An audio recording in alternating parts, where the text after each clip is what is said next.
இன்றைய தலைப்பு, இன்றைய சூழலில் சிறப்பான வாழ்விற்கு தேவை செல்வமே, கல்வியே, வீரமே என்ற தலைப்பு 3 தலைப்புகளில் நல்ல பேச்சாளர்கள் பேச வந்திருக்கின்றார்கள். இந்த தருணத்தில் அனைவரையும் நான் ஒருவராக மேடைக்கு அழைக்கிறேன். ஏற்கனவே இந்த தலைமை பொறுப்பு ஏற்றிருக்கின்ற கீதா சுருளி அவர்கள் வந்திருக்கிறார்கள். நல்ல ஒரு கரகோஷம் கொடுக்கலாம். அடுத்தபடியாக செல்வமே என்ற தலைப்பில் திருமதி விஜயா கென்னடி அம்மையார் அமையிருக்கிறார்கள். அவரை மேடைக்கு அழைக்கிறோம். அடுத்தபடியாக திருமதி சந்திரகலா அம்மையார் அவர்களை செல்வமே என்ற தலைப்பில் பேச இருக்கிறார்கள். அவர்களை நல்ல கரகோஷத்தோடு அவர்களை மேடைக்கு ஏற்றலாம். நீங்கள் இப்பொழுது கைதட்டி அவர்களை மேடைக்கு ஏற்றினால் நாங்கள் கைதட்டி உங்களை உற்சாகப்படுத்துவோம் என்பதை தெரிவித்துக் கொள்கிறேன். அடுத்த தலைப்பாக கல்வியே என்ற தலைப்பை பேச இருக்கின்றவர்கள் திருமதி அருணாதேவி அம்மையார் அவர்கள். மீண்டும் கல்வியே என்ற தலைப்பில் பேச இருக்கின்ற கீதா சர்மா அம்மையார் அவர்களை வரவேற்கின்றேன். 3வது தலைப்பாக வீரனை என்று வீரமாக வீரநடை கொண்டு வர இருக்கின்ற திருமதி உமா ராமலிங்கம் அம்மையார் அவர்களை நல்ல கரகோஷத்தோடு வீரநடை போட அழைக்கின்றேன். அடுத்த வீரநடை போட இருக்கின்ற திருமதி அங்கேற்கனி அம்மையார் அவர்களையும் வீரமாக நடைபோட்டு வருமாறு அழைக்கிறேன்.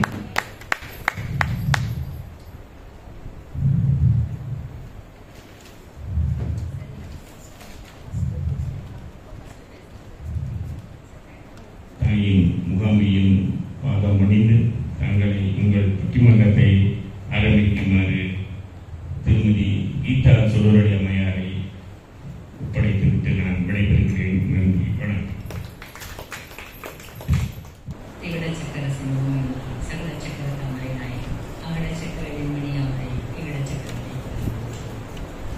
முகங்கள் போற்றி முகங்கள் கருணை போற்றிய உதிக்க என்ற ஈராகத்தோடு போற்றி காஞ்சி மாறுவதின் சேவை நிறுவனம் போற்றி அண்ணன் சேவை போற்றி திருக்கையில் போற்றி போற்றி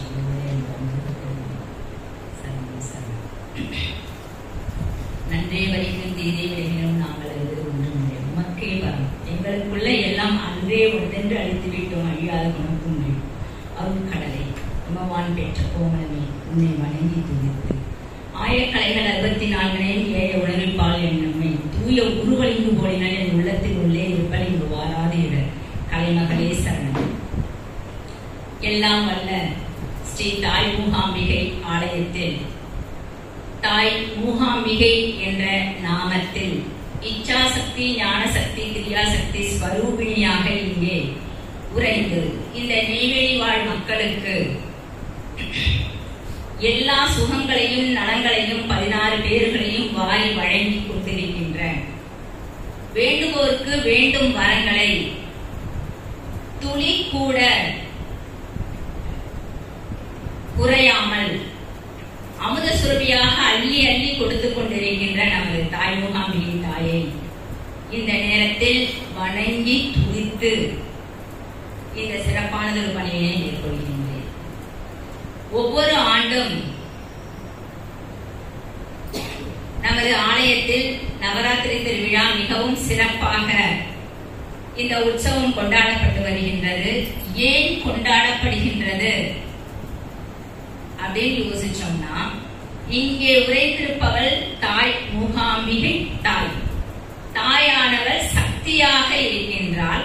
சக்தியின் ஸ்வரூபமாக இருக்கின்ற அன்னையானவள், அம்பிகையானவள், மாத்ருவானவள் இங்கே இருக்கின்ற எல்லா சக்திகளையும் அழைத்து அவர்களுடைய சக்திக்கு உண்டான திறமைகளை வெளிக்கொணரும் விதமாக, அதை பாராட்டும் விதமாக, அவர்களுக்கு எல்லா அனுகிரகத்தையும் அளிக்கும் விதமாக இங்கே அழைத்து அவர்களை பேசச் செய்து, பாடச் செய்து, ஆடச் செய்து கண்டு கழிக்கின்றார். இதுவே நிதர்சனம். அதுக்காக தான் இந்த ஒவ்வொரு நவராத்திரி திருவிழாவின் போதும் நடக்கின்ற உற்சவங்களில் பெண்கள் அதிகமாக பங்கேற்கும் இடமாக இந்த சபை இருக்கின்றது. இது அன்னையினுடைய திருவருளுக்கு பெண்கள் மீது அன்னை காட்டுகின்ற அன்பினை இதன் மூலம் நாம தெரிஞ்சுக்கலாம். இங்கே வருகை புரிந்திருக்கும் 100க்கும் அதிகமான மக்களை, பக்தர்களை, அன்பர்களை நெஞ்சார வணங்கி துதித்து உங்களுடைய இரு செவிகளையும் எங்களுக்கு சிறிது நேரம், கிட்டத்தட்ட 1 மணி நேரம் பேச போறோம், எங்களுக்கு கடனாக கொடுங்கள் என்று பணியுடன் வேண்டி விரும்பி கேட்டுக்கொண்டு, ஒவ்வொரு ஆண்டும் எத்தனை சிரமங்கள் இருந்தாலும் இந்த ஆலயத்தின் திருவிழாவை மிகவும் உற்சாகமாக கொண்டாடும், உற்சவமாக கொண்டாடப்படுகின்ற இந்த விழாவிற்கு இத்துணை ஏற்பாடுகள் செய்கின்ற ஆலய நிர்வாகத்தினருக்கு இந்த நேரத்தில் வணக்கமும் நன்றியும் கூற கடமைப்பட்டிருக்கின்றோம்.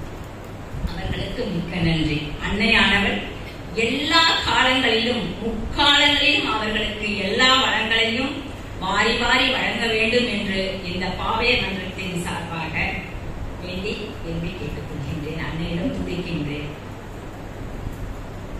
இப்பொழுது பட்டிமன்றம். நாங்க இந்த தலைப்பை பட்டிமன்றம் என்ற விதத்தில் தான் வச்சிருக்கோம். கிட்டத்தட்ட ஒரு விவாதம் ஆகுது.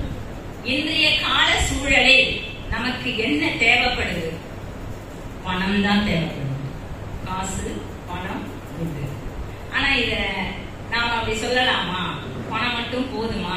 அதை மட்டுமே நம்ம சிந்திச்சு அந்த நோக்கத்திலேயே மட்டுமே நம்ம வாழ முடியுமா?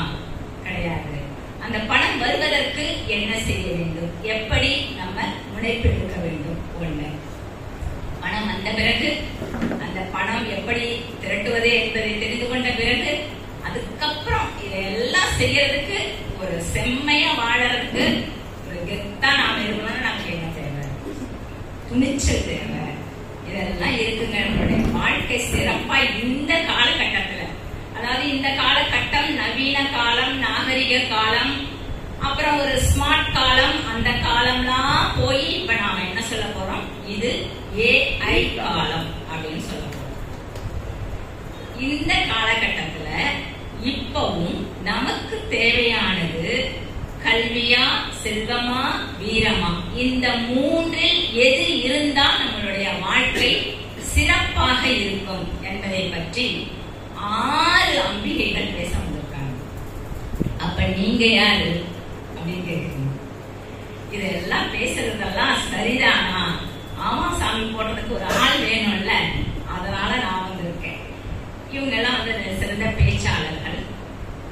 நவராத்திரி திருவிழா ஏன் கொண்டாடுகின்றோம் அப்படின்னு எல்லாருக்குமே தெரியும். காலங்காலமா நம்மளுடைய இந்து சனாதன தர்மத்தில் நம்மளுடைய பக்தி, கலாச்சாரம், பண்பாடு, நம்மளுடைய வாழ்வியல் முறை, இந்து தர்மம் எப்படி இருந்தது என்பதை புராண காலங்களில் நடந்த நிகழ்வுகளை ஒரு சிறு பிம்பத்தின் மூலமாக பார்ப்பது போல பார்த்து விரிவான செய்திகளை தெரிந்து கொண்டிருக்கின்றோம்.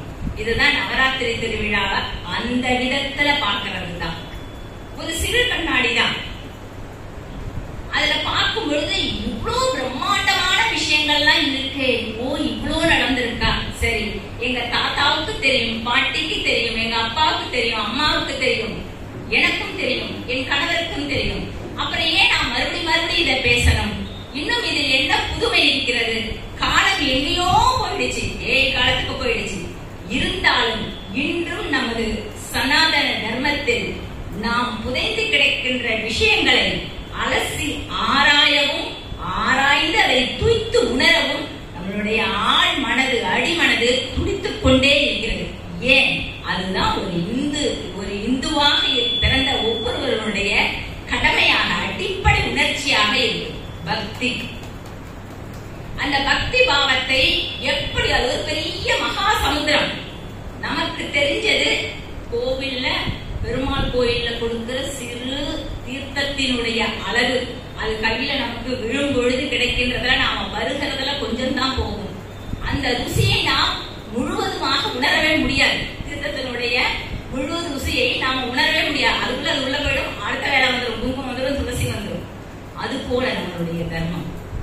அதை நாம முழுசா கத்துக்க முடியுமா? தெரிஞ்சுக்க முடியுமா? அதுக்குள்ள ஆழ்ந்து போக முடியுமா? வாய்ப்பே இல்லை. ஆனா நம்மளுடைய வாழ்நாள் காலகட்டங்களில் இறைவனை நோக்கிய பயணம், இறைவனை நோக்கிய சிந்தனை, இறைவனை நோக்கிய உணர்வு நமக்குள் இருக்க வேண்டும் என்பதை இந்த மாதிரியான கோவில் திருவிழாக்கள், பண்டிகைகள் மூலம்தான் நாம நிரூபித்துக் கொண்டே வருகிறோம்.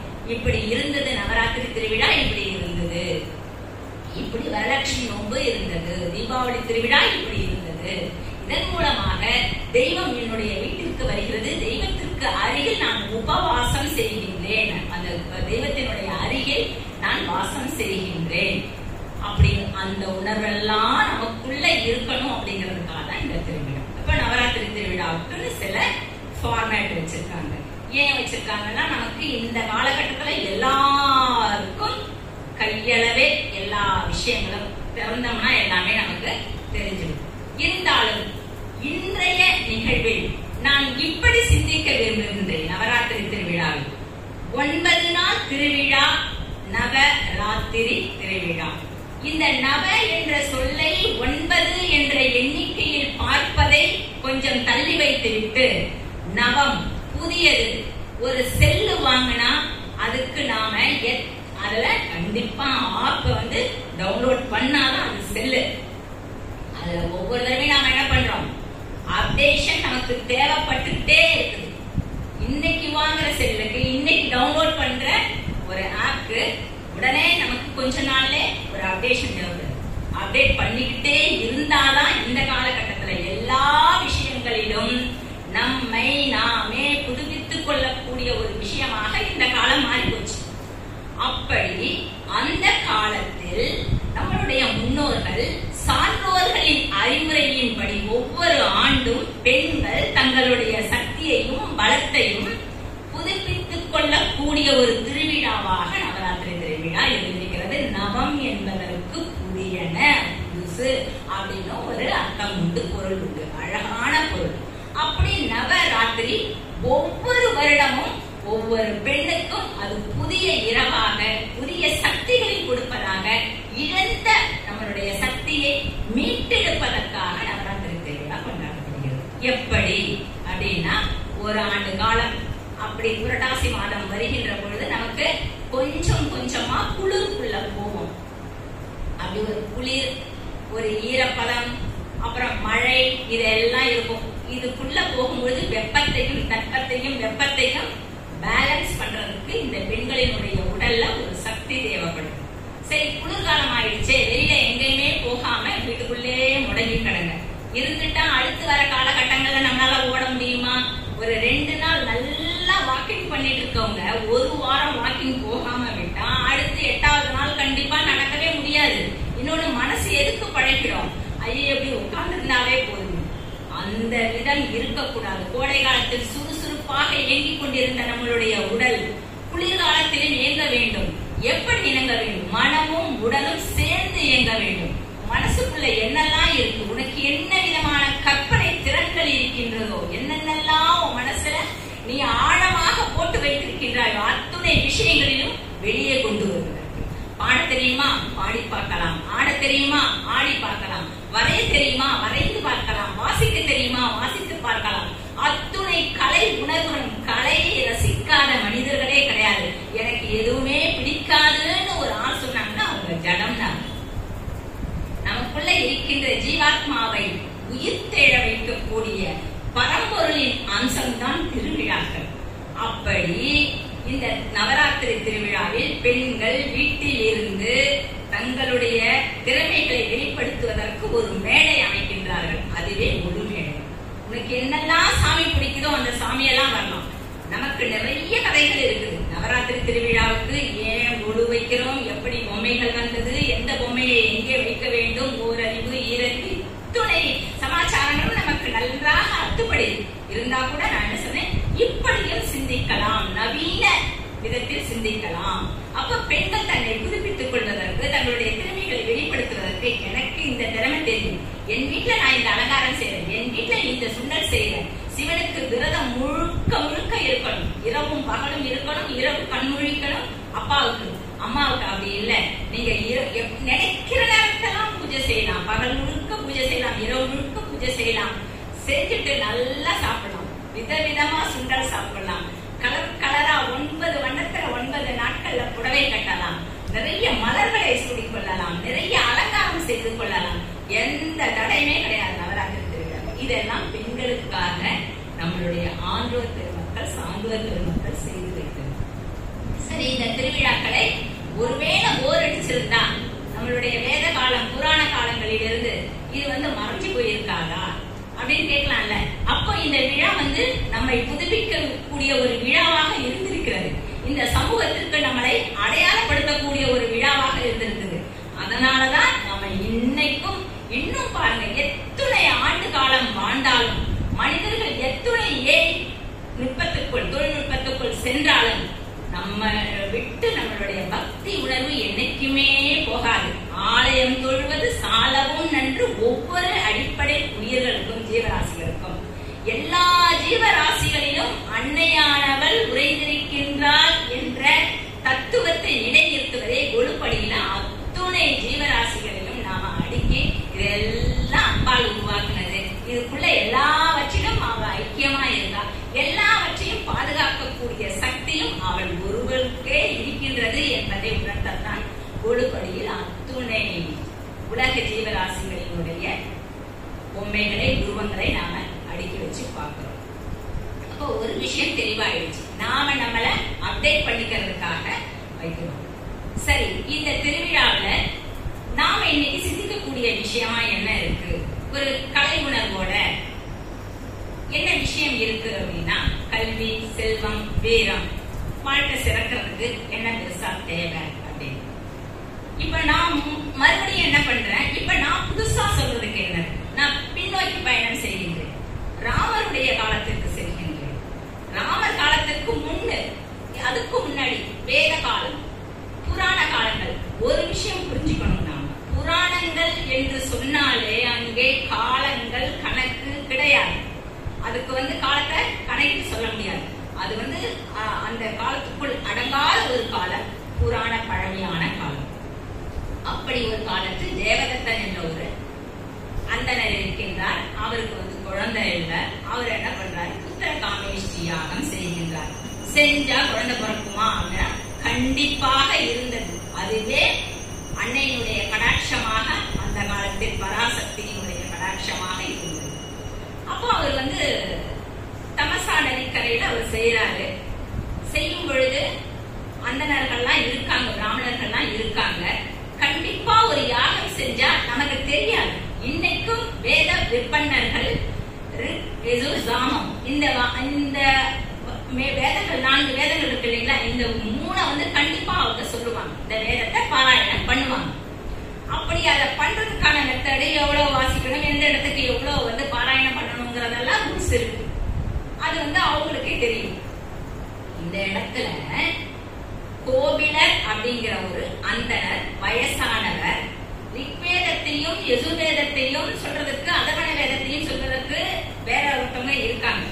இப்ப இவர் சாமம் அதை சொல்லணும். ஆனா இவர் சொல்றவருக்கு என்ன ஆயிடுச்சு, வயசாயிடுச்சு. அவர் ரொம்ப வயசாயிட்டதுனால அவரால் ரொம்ப சாமகானம் சொல்லுவாங்க இல்லைங்களா, இழுத்து இழுத்து அதை பாட்டா பாடணும். இப்ப இவர் என்ன பண்றாரு, சொல்லும் பொழுது இவருக்கு சரியா சொல்ல வரணும், வயசாயிடுச்சு. இத தேவதத்தன் பாக்குறாரு. நம்ம எவ்வளவு சிறப்பா இந்த யாகத்தை, புத்திர காமேஷ்டி யாகம் எவ்வளவு உலகத்துல செய்யற எல்லா யாகங்களிலும் மிகச்சிறந்த அஸ்வமேத யாகம், அதுக்கடுத்து புத்திர காமேஷ்டி யாகம் தான். இப்ப இதற்கு இவர் என்ன இதை ஒழுங்கா வாசிக்க மாட்டேங்கிறாரே அப்படின்னு சொல்லி அவருக்கு கோபம் வருது. அவர் அந்த வயதான அந்தனரை கொஞ்சம் முறைக்கிறாரு, திட்டுறாரு. உடனே அவர் என்ன சொல்றாரு, வயதானவங்கள்ட்ட நாம திட்டு வாங்க கூடாது. இது எல்லாருக்குமே தெரிஞ்ச விஷயம், அப்படிதானேங்களா? ஆனா இன்னொன்னு சொல்லட்டுங்களா, வயசானவங்க யாரையுமே திட்டக்கூடாது. வயசாயிட்டாங்களே அவங்களுக்கு என்ன கோபம் வந்தாலும் என்ன பண்ணணும், அந்த கோபத்தை அவங்க அந்த காலத்துல 80-70 வயசு உள்ளவர்களுக்கெல்லாம் இந்த காலத்தில் நிஜமாக ரொம்ப சினம் வருகிறது. அதனாலதான் அந்த மூதாட்டி என்ன சொல்லி வச்சா, 60 சினம்னு எடுத்தோடனே ஏன் சொன்னாங்க அப்படின்னா, சினம் ரொம்ப பெரிய வியாதி இப்ப இருக்கிறவங்களுக்கு எல்லாம் வருது. அப்போ அந்த வயசான அந்தனருக்கு கோபம் அந்த இடத்துல அது ஒரு சாபம் கொடுக்கிறாரு, அறிவிலிதான் குழந்தையாக பிறப்பான். அந்தணர்கள் கிட்ட, பிராமணர்கள் கிட்ட ஒரு பெரிய குறிக்கோள், நோக்கம் ஒண்ணு உண்டு. தனக்கு பிறக்கின்ற குழந்தை அறிவாளியாக இருக்க வேண்டும். அது அறிவில்லாமல் இருந்தா அன்னம் மட்டுமே அதுக்கு கொடுக்கலாம், அதுக்கு வேதத்தை சொல்லி கொடுக்க முடியாதுன்னு ரொம்ப கவலைப்படுவாங்க. இதுக்கு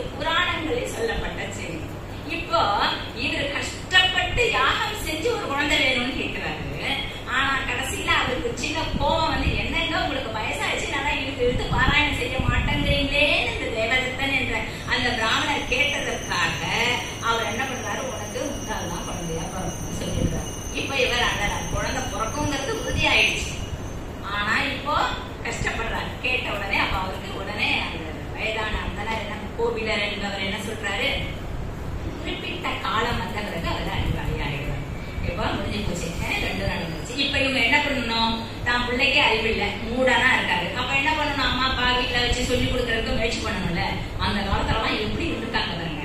அந்த குழந்தை ஒண்ணுமே பேசாது, அப்படியே உட்கார்ந்துருக்கும், சாப்பிட்டும் தூங்கும். அது அவங்களுக்கு அசிங்கமா இருந்திருக்கு. அதனால அவங்க என்ன பண்ணிருக்காங்க, கொண்டு போய் காட்டுல விட்டு இவன் எப்படியோ இருந்துட்டு போட்டும், இவனை நம்ம கண் முன்னாடி பார்த்து இவன் அறிவில்லாம இருக்கிறத பார்த்தா நமக்கு தாங்கிக்க முடியலன்னு பெற்றோர்கள் கொண்டு போய் காட்டுல விட்டுட்டாங்க. இது அப்படியே இப்ப இருக்கிற காலகட்டத்தில் வச்சுங்களா, வீட்டுல குழந்தைங்க இருக்கு. உங்க பையன் என்ன பண்ணுவாங்க, என் பையன் ஒண்ணுமே பேச மாட்டாங்க, எதை கொடுத்தாலும் சாப்பிடுவாங்க, நாங்க சண்டை போட்டா கூட ஏன்னு கேட்க மாட்டாங்க, பக்கத்து வீட்டுல தீப்பிடிச்சு எரிஞ்சா கூட வாயை திறக்க மாட்டாங்க. சரி, அவ்வளவு நல்ல பிள்ளையா, வாயை திறக்கவே திறக்காது. ஆமா, வாயை திறக்கவே மாட்டாங்க, ரொம்ப நல்ல பிள்ளை. என்னதாங்க பண்றீங்க, எப்படிதாங்க அப்படி இருக்கும், கையில ஒரு செல்லு கொடுத்துட்டா போதுங்க. சரியா, இந்த காலகட்டம் அப்படி இருக்கு. என்ன பக்கத்துல நடக்குதுன்னு கூட தெரியாது குழந்தைங்களுக்கு. இப்ப எங்க பேச்சாளர்கள் எல்லாம் எப்படி இருக்கு தெரியுமா, இவங்களே பேசட்டும், கூட்டம் வரட்டும், அது போல கொண்டு காட்டுல விட்டுடுறாங்க. காட்டுக்கு போனது அங்க ரொம்ப கஷ்டப்படுறாரு. அப்போ அந்த பையன் மூடன் தான், நல்லா பேசக்கூடியவன், சிந்திக்கக்கூடியவன். அவன் நினைக்கிறான், நாம எந்த காலகட்டத்திலும் பொய்யே பேசக்கூடாது. அந்த ஒரு விஷயத்தை மட்டும் அவன் கடைபிடிக்கிறான். மனசுக்குள்ள நம்ம முட்டாளன்னு சொல்லி நம்மள அம்மா அப்பா தவிர்த்துட்டாங்களே, கொண்டு காட்டுல விட்டுட்டாங்களே அப்படின்னு சொல்லுவோம். அதனால அவர் பொய்யே பேசாம இருக்கான். ஒரு காலகட்டத்தில் கொஞ்சம் வளர்ந்து வரான். ஒரு காலகட்டத்தில் ஒரு வேடன் அங்க வர்றாரு. அந்த வேடன் ஒரு காட்டு பன்றியை அம்பு எழுதுகிறான். அது என்ன பண்ணுது, ஓடி இவனுக்கா மறைஞ்சுக்கிட்டு அந்த அம்பு அடி பட்டதோட இது என்ன பண்ணுது, ஓடி போய் இவனுடைய காட்டுல இருக்கிற குடிக்குள்ள போய் ஒளிஞ்சுக்குது. இப்போ இந்த வேடன் அங்க வரான், தடம் பார்த்து வரான், வந்துட்டு கேட்கிறான், இங்க பன்றி வந்ததா அப்படின்னு. இந்த இடத்துல அந்த பையன் என்ன பண்றான், சத்தியதவன் என்ற பெயர் அவன். நம்மளுடைய தேவி பாகவதத்துல பாத்தீங்கன்னா மகாத்மியம் படிச்சோம்னா தெரியும். அந்த சத்தியதவன் உபாக்கியானம்னே இருக்குங்க இந்த ஸ்டோரி.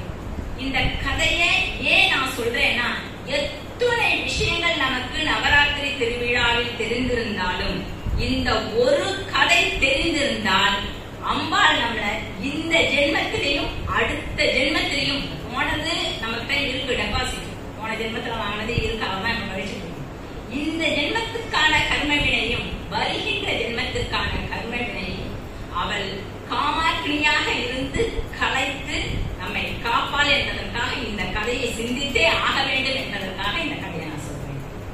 அந்த சத்தியதேவன் என்பவன் இப்ப என்ன பண்றான், அந்த வேடன் கிட்ட சொல்லணும். ஏன்னா அவன் பொய்யே சொல்ல மாட்டான். ஒரு விஷயம் பாருங்க, ஹிம்சை அஹிம்சை. அஹிம்சை எல்லாருக்கும் என்னன்னு தெரியும். மகாத்மா காந்தி சத்தியத்தை அப்படியே விடாம கடைபிடிச்சாங்க, நமக்கு சுதந்திரம் கிடைச்சது. அஹிம்சை என்ற வார்த்தையே காந்திஜி மூலம் தான் நமக்கு தெரியும். ஹிம்சை ஒரே ஹிம்சைங்க, அதை ஏன் கேட்கறீங்க சொல்றோமா. இந்த இடத்தில் எது ஹிம்சை என்று அந்த சத்தியதவன் நினைத்தான்னா, தன்னுடைய நாவில் இருந்து வருகின்ற ஒரு சொல் கூட பிற உயிர்களுக்கு தீங்கு விளைவிக்க கூடாது, அதுதான் சத்தியம், அதுவே வாய்மை அப்படின்னு அவன் நினைச்சான். அதனால இப்ப இவன் இந்த இடத்துல உண்மைய சொன்னான்னா அந்த பன்றியை அந்த வேடன் எடுத்துட்டு போய் சாப்பிட போவான். இப்போ அந்த வேடன் என்ன கேட்கிறான் சத்தியதேவன்ட்ட, உண்மைய சொல்லு, எடுத்த உடனே உண்மைய சொல்லு. ஏன்னா என்னுடைய குல தர்மம் என்ன அப்படின்னா, இந்த பன்றியை எடுத்துட்டு அடிச்சு எடுத்துட்டு போய் தான் வீட்டுல நாங்க பசி ஆரம்பிக்கும், சிவசிவா பசி ஆரம்பி. ஆகவே நீ உண்மைய சொல்லுன்னு எடுத்த உடனே சொல்றான். இப்ப உண்மைய சொல்லுன்னு இவனுக்கு பயம் வந்துருச்சு, சொன்னா இந்த உயிருக்கு ஆபத்து. இப்ப என்ன பண்றது, அப்படியே முடிச்சு நிக்கிறான். உண்மைய சொன்னா அந்த வாயிலே சத்தியம் கெட்டு போயிடும். எது சத்தியம்னு சொல்லிட்டான் அவங்களுக்கு. இப்ப அந்த நேரத்தில் அவன் சிந்திக்கின்ற நேரத்தில் அவனுடைய உடம்புக்குள்ள ஒரு உணர்ச்சி ஏற்படுகிறது.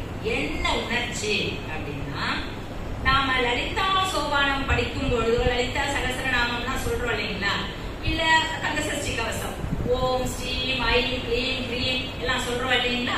இந்த வார்த்தைகள்லாம் பீஜாட்சரம்னு சொல்றோம்.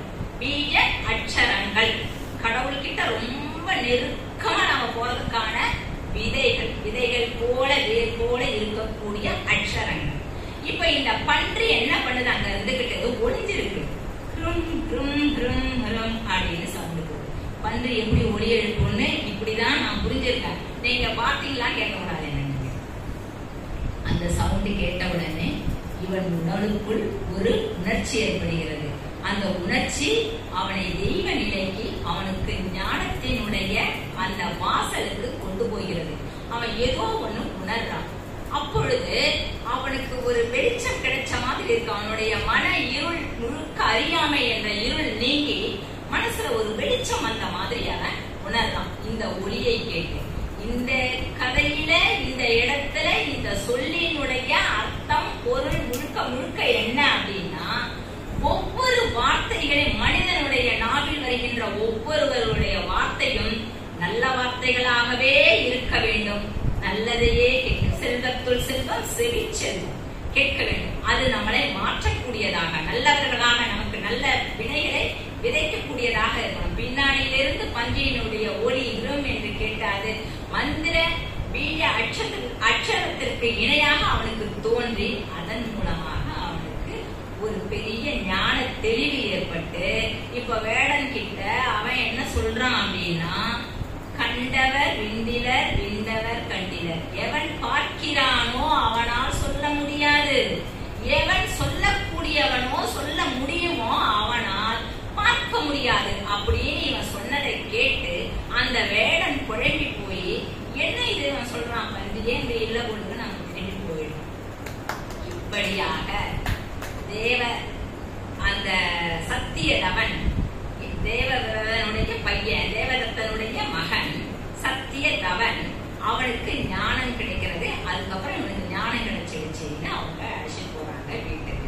இப்போ நவராத்திரி திருவிழாவுக்கும் இந்த கதைக்கும் என்ன தொடர்பு அப்படின்னு கேட்டீங்கன்னா, இந்த காலகட்டங்கள் இருக்கு இல்லைங்களா, எப்படி அவனுக்கு அந்த ஹ்ரும் என்ற ஒளி மந்திர அக்ஷரமாக அவனுக்கு வேலை செஞ்சது, எப்படி மந்திர கோலா வேலை செஞ்சது அப்படின்னா, அது நவராத்திரி காலம், அதுவும் துர்காஷ்டமி காலமாக இருந்த காரணத்தினால் அன்னையினுடைய பீஜ மந்திரம் அவனுக்கு வேலை செய்தது, அருள் கடாட்சம் அளித்தது, அன்னையினுடைய அனுகிரகம் அவனுக்கு கிடைச்சது. அதனால அவன் ஞான பிரிவை பெற்றான். இன்று துர்காஷ்டமி.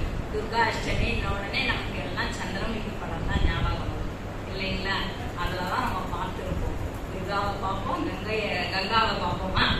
ஆனா துர்காஷ்டமி அன்று நாம் ஒவ்வொருவரும் நமக்குள் இருக்கின்ற தீமை, அச்சம், பயம், அப்புறம் இன்னும் இருக்கின்ற கெட்ட குணங்கள் எல்லாவற்றையும் தீயில் இட்டு எரிக்க வேண்டும். அதை அழிப்பதற்கு அன்னையினுடைய துணையை நாட வேண்டும். 8 நாள் நவராத்திரி திருவிழால 8வது நாளா அன்னை துர்காஷ்டமியா வராங்க. நவராத்திரி திருவிழால 4 வருடம் தோறும் 4 இது பண்ணுவோம். அதுல மாசி மாதத்துல வர்றது இருக்கு இல்லைங்களா, அந்த பஞ்சமி சிறப்பு. இப்ப சாரதா நவராத்திரி துர்காஷ்டமி ரொம்ப சிறப்பு. ஆணி மாதம் தெரியும்னு நினைக்கிறேன், எல்லாரும் அதை படிச்சிருப்பீங்க, உங்களுக்கு எல்லாருக்குமே தெரியும். 4 விதமான நவராத்திரிகள் ஒரு ஆண்டுக்கு நாம கொண்டாடுறோம். அதாவது வசந்த நவராத்திரி, சாரதா நவராத்திரி, மகா நவராத்திரி அப்படின்னு 4 விதமா நமக்கு நவராத்திரிகள் கொண்டாடப்படுகிறது. அதுல இந்த சாரதா நவராத்திரி ரொம்ப சிறப்பு. அதுல துர்காஷ்டமி தினம் ரொம்ப சிறப்பு. இந்த நாள்ல அன்னை கிட்ட நாம என்ன பிரார்த்தனை செஞ்சாலும் அன்னை நமக்கு தருவாள். எப்படி தருவாள்? இந்த சத்தியதவனுக்கு கொடுத்த மாதிரி அன்னை நமக்கு நாம என்ன கேட்டாலும் அவளை மனதார நெஞ்சுருகி நாம வணங்கினா நமக்கு கொடுப்பா அப்படிங்கிறதுக்காக இதை சொன்னேன். அடுத்ததா இது ஒரு அறியாமையிலிருந்து நீங்குவதற்கு, ஞானம் கிடைப்பதற்கு, கல்விக்காக.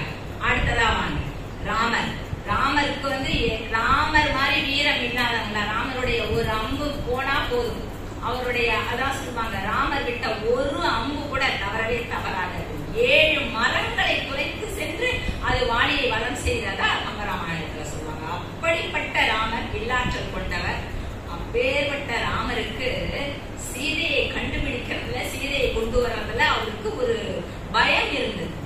எப்படி நம்ம கண்டுபிடிப்போம்? எங்கேயுமே நமக்கு ஒரு நுணுக்கம், ஒரு சின்ன இது கூட கிடைக்கவே இல்லையே அவங்களை எப்படி கண்டுபிடிக்கிறது அப்படின்னு ஒரு அச்சம் இருந்தது அவருக்கு. அதை போக்குவதற்கு நாரதர் என்ன சொல்றாரு, வன நவராத்திரி அப்படின்னு சொல்லி காட்டுல இருந்து இருக்கிற கந்தக மூலிகைகளை வச்சு ஒரு நவராத்திரியை அங்க வந்து அவரு வன்னிய நவராத்திரின்னு அதை சொல்றாங்க, வன நவராத்திரின்னு. அவரு காட்டிலேயே அந்த நவராத்திரியை 8 நாட்கள் 9 நாட்கள் முழுக்க முழுக்க அன்னையை அம்பிகையை பிரார்த்தனை செய்து அதன் மூலமாக அவருக்கு அடுத்ததா அவருக்கு துருப்பு கிடைக்குது. அதுக்கப்புறம் சுக்ரீவன் வராரு, அதுக்கப்புறம் ஆஞ்சநேயர் போறாங்க, எல்லாம் அவருக்கு எல்லாமே அப்படியே பாசிட்டிவா நடந்துகிட்டே இருக்கு. இது ராமருக்கே, இது ராமருடைய சரிதத்தை நம்ம வந்து தேவி மகாத்மியத்துல படிச்சா தெரிஞ்சுக்க வேண்டிய செய்தி.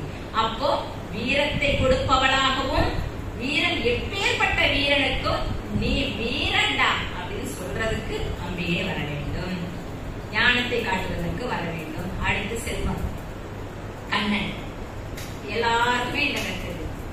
இன்னைக்கும் வந்து வட இந்தியாவில ராமலீலா கொண்டாடுறோம், ராசலீலையும் கொண்டாடுவாங்க. இது கண்ணனுக்காக கொண்டாடப்படுகின்ற அழகான திருவிழா. சேவந்தகமணி அப்படின்னு ஒரு அழகான மணி இருக்கு. அந்த மணியை வந்து ஒரு ராஜா வச்சிருக்கிறார், சத்ரஜித் அப்படிங்கிற ஒரு மன்னர் வச்சிருக்கிறார். அவருக்கு எப்படி கிடைச்சது, சூரியனை அவர் விடாம உபாசனை பண்ணிட்டு இருந்தாரு, அதனால அவருக்கு சூரியனை மகிழ்ந்து கொடுக்கிறார். அதனால என்னங்க கிடைக்கும் பாருங்க, எல்லா புராண கதைகளும் இன்னைக்கு நடக்கிற காலகட்டத்துக்கு ஒத்து போற மாதிரி. இன்னைக்கு எல்லாம் தங்கம் என்ன வேலை, இப்ப நம்ம ஒவ்வொரு ஆளையும் நீங்க வந்து யாராவது திருட அடிச்சுட்டு போனா சிவசிவா அடிச்சுட்டு போக கூடாது. 10 பவுன் 15 பவுன் தேவை, 15 லட்சம் ஒருத்தர்கிட்ட இருந்து தாராளமா எடுக்கலாம். இது வேற நான் வேற சொல்றேன்னா, அப்பேற்பட்ட பவுன் தங்க விலை ஏறிட்டு போகுது இல்லையா. இப்போ சூரிய பகவான் அந்த சத்ராஜித் என்ற மன்னனுக்கு என்ன கொடுத்தாராம், நண்பகல் உச்சி வேலையில பிரார்த்தனை செஞ்சு அவரை பார்த்து அந்த சேவந்தகமணி என்ன பண்ணுமா, தங்கத்தை அப்படியே கொட்டிக்கிட்டே இருக்கும், என்ன கேட்டாலும் தங்கத்தை கொடுத்துட்டே இருக்கும். அப்பேற்பட்ட சேவந்தகமணி அவர்கிட்ட இருக்கு. கண்ணன் வாழ்ந்த காலத்தில் கண்ணன் ஆண்ட நாட்டில் அப்ப கிருஷ்ண பகவான் யோசிக்கிறாரு, அதனால இவனுக்கு கொஞ்சம் அகந்தை ஏறுகின்றது, அந்த அகந்தையை குறைக்கணும்னு அந்த மணியை கொடுன்னு கேட்கிறாரு. ஆனா அவன் கொடுக்க மாட்டேங்கிறான். இதுக்குள்ள வந்து அவன் காட்டுக்கு போறான், அங்க வந்து அவன் ஒரு புலி அடிச்சிருது, அவன் எங்கோ மாட்டி அவன் இறந்து போயிடலாம். ஆனா ஊர்ல எல்லாம் எல்லாரும் என்ன சொல்றாங்க, கிருஷ்ண பகவான் தான் அவரை வந்து அந்த சேவந்தமணிக்கு ஆசைப்பட்டு அவரை வந்து ஏதோ பண்ணிட்டாருன்னு பேசுறாங்க. இது வசுதேவர் அவங்க அப்பாவுக்கு மனசு ரொம்ப கஷ்டப்படுறாரு. அடடா என்னடா நம்ம கிருஷ்ண மேல இப்படி எல்லாரும் அவதூறு பேசுறாங்க. அதை தேடுறதுக்கு கிருஷ்ண பகவான் போறாரு, திரும்பி வரவே இல்லை, தன்னுடைய மகன் வரவே இல்லையே அப்படின்னு வசுதேவர் அழறாரு. அந்த அழுதுட்டே இருக்கின்ற அந்த துக்க நேரத்தில் நாரதர் வந்து சொல்றாரு, நீ அம்பிகையை வணங்கு, இந்த 9 நாள் நவராத்திரி திருவிழாவை கழுது, உன்னுடைய மகன் அழகா ஜம்முன்னு வருவான் அப்படின்னு சொல்லி. அதே போல அவர் போறாரு. அந்த 8-9 நாட்கள வசுதேவர் அப்படி ரொம்ப 9 விதமான புஷ்பங்களால், 9 விதமான பிரசாதங்களால், 9 விதமான மலர்களால் அப்படியே அவங்கள வந்து அம்பிகை துதிச்சுக்கிட்டே இருக்கிறாரு. பாத்தீங்கன்னா 10ஆவது நாள் கிருஷ்ணர் எப்படி வராரு, 2 பேர் கூட வர்றாரு. 2 பேர்னா யாரு, சத்யபாமா கூடயும் வராரு, இன்னொருத்தவங்க ஜாம்பவதி அவங்க கூடயும். ஜாம்பான் நமக்கு கரடி தெரியும்ல, ஜாம்பவான் தெரியும் இல்லைங்களா, ராமர் காலத்துல இருந்த கரடி. அவர்கிட்ட இருக்கிற சேவந்தமணி ஒரு பெரிய கதை, அவர்கிட்ட இருந்து அதை வாங்கிட்டு அவங்களுடைய மனைவியும் கல்யாணம் பண்ணிட்டு இவர் நாட்டுக்கு வராரு. வந்த பிறகு இந்த நாட்டுல இருக்கிற அந்த மன்னனுக்கும் என்ன ஆகுது, அந்த என்னுடைய பொண்ணு சத்யபாமாவையும் திருமணம் பண்ணிக்கணும். அவ்வளோ பெரிய வெற்றியை கொடுக்கக்கூடிய, தனத்தை கொடுக்கக்கூடிய, செல்வத்தை கொடுக்கக்கூடிய விழாவாக நவராத்திரி திருவிழா, ஆண்டவனுக்கே அள்ளி வணங்கக்கூடிய ஒரு விழாவாக அம்பிகையினுடைய அருள் நவராத்திரி காலகட்டங்களில் இருக்கின்றது அப்படின்னு செல்வத்திற்கும் கல்விக்கும் வீரத்திற்குமான எடுத்துக்காட்டுகளை புராண செய்திகளிலிருந்து உங்களுடைய மனதில் நிலைநிறுத்தி நான் கொடுத்த இந்த முன்னுரை மிக நீண்டதாக இருந்தாலும் ஏன் இதை சொன்னேன்னா, நவராத்திரி திருவிழாவின் பொழுது இதை சிந்திக்காமல் இருக்கக்கூடாது பக்த கோடிகள் என்பதற்காக எங்களுடைய பேச்சாளர்களுடைய நேரத்தை நான் வாங்கிக் கொண்டு இவ்வளவு நீண்ட முன்னுரை கொடுத்தேன்.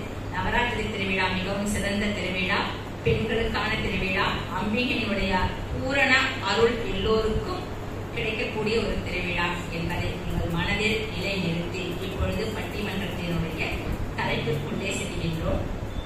முதலில் நம்மளுடைய வாழ்க்கைக்கு மிகவும் சிறப்பாக அமைவதற்கு என்ன தேவை? கல்விதாங்க தேவை. செல்வமும் அமைதி அமைதியா உட்கார்ந்துருக்கு, வீரமும் ரொம்ப அடக்க ஒடுக்கமா உட்கார்ந்துருக்கு. ஆனா கல்விதாங்க வேணும், சிறப்பா செம்மையா ஒரு மனுஷன் ரொம்ப செம்மையா இருக்கிறான் அப்படின்னு சொல்றதுக்கு கல்விதாங்க அப்படின்ற தலைப்பில் பேசுவதற்கு திருமதி அருணா அவர்களை அன்புடன் மேடைக்கு அழைக்கின்றேன். இப்ப நான் ஒண்ணு சொல்லுவாங்க, எனக்கு முறைப்பாங்க, உங்களுக்கான நேரம் 6 நிமிடங்கள் தான்.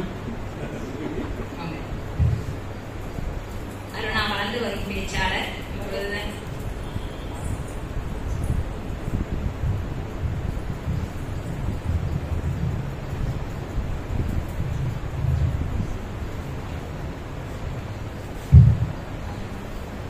யாதும் ஊராகி செழித்த மொழி, நன்றும் தீதும் விளக்கிய மொழி, வந்தாரை எல்லாம் வாழ வைத்த மொழியாம் எனது அன்னை தமிழை வணங்கி, நடுவர் உள்ளிட்ட அவையோர் அனைவரையும் வணங்கி என் முதற்கண் வணக்கத்தை தெரிவித்துக் கொள்கிறேன்.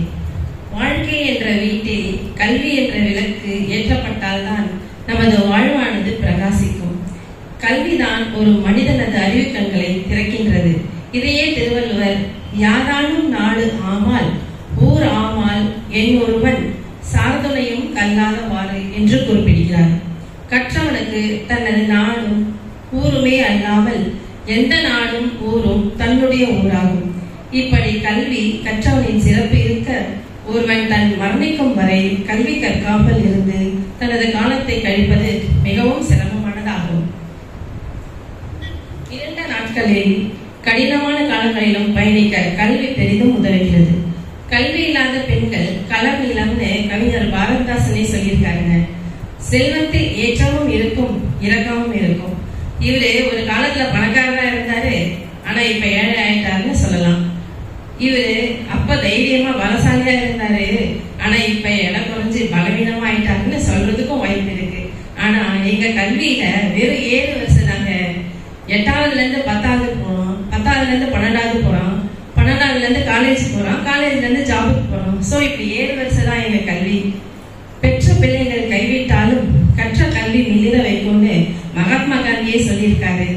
கல்வி ஒன்றுதான் ஒரு குடும்பத்தின் தலையெழுத்தையே மாற்றும். இன்ஃபோசிஸ் நாராயணா மூர்த்தியோட வைஃப் சுதாமூர்த்தி, அவங்க கல்வியால பெற்ற அறிவால தான் சமூகத்திலையும் நல்ல சேவை செஞ்சு உயர்ந்திருக்காங்க.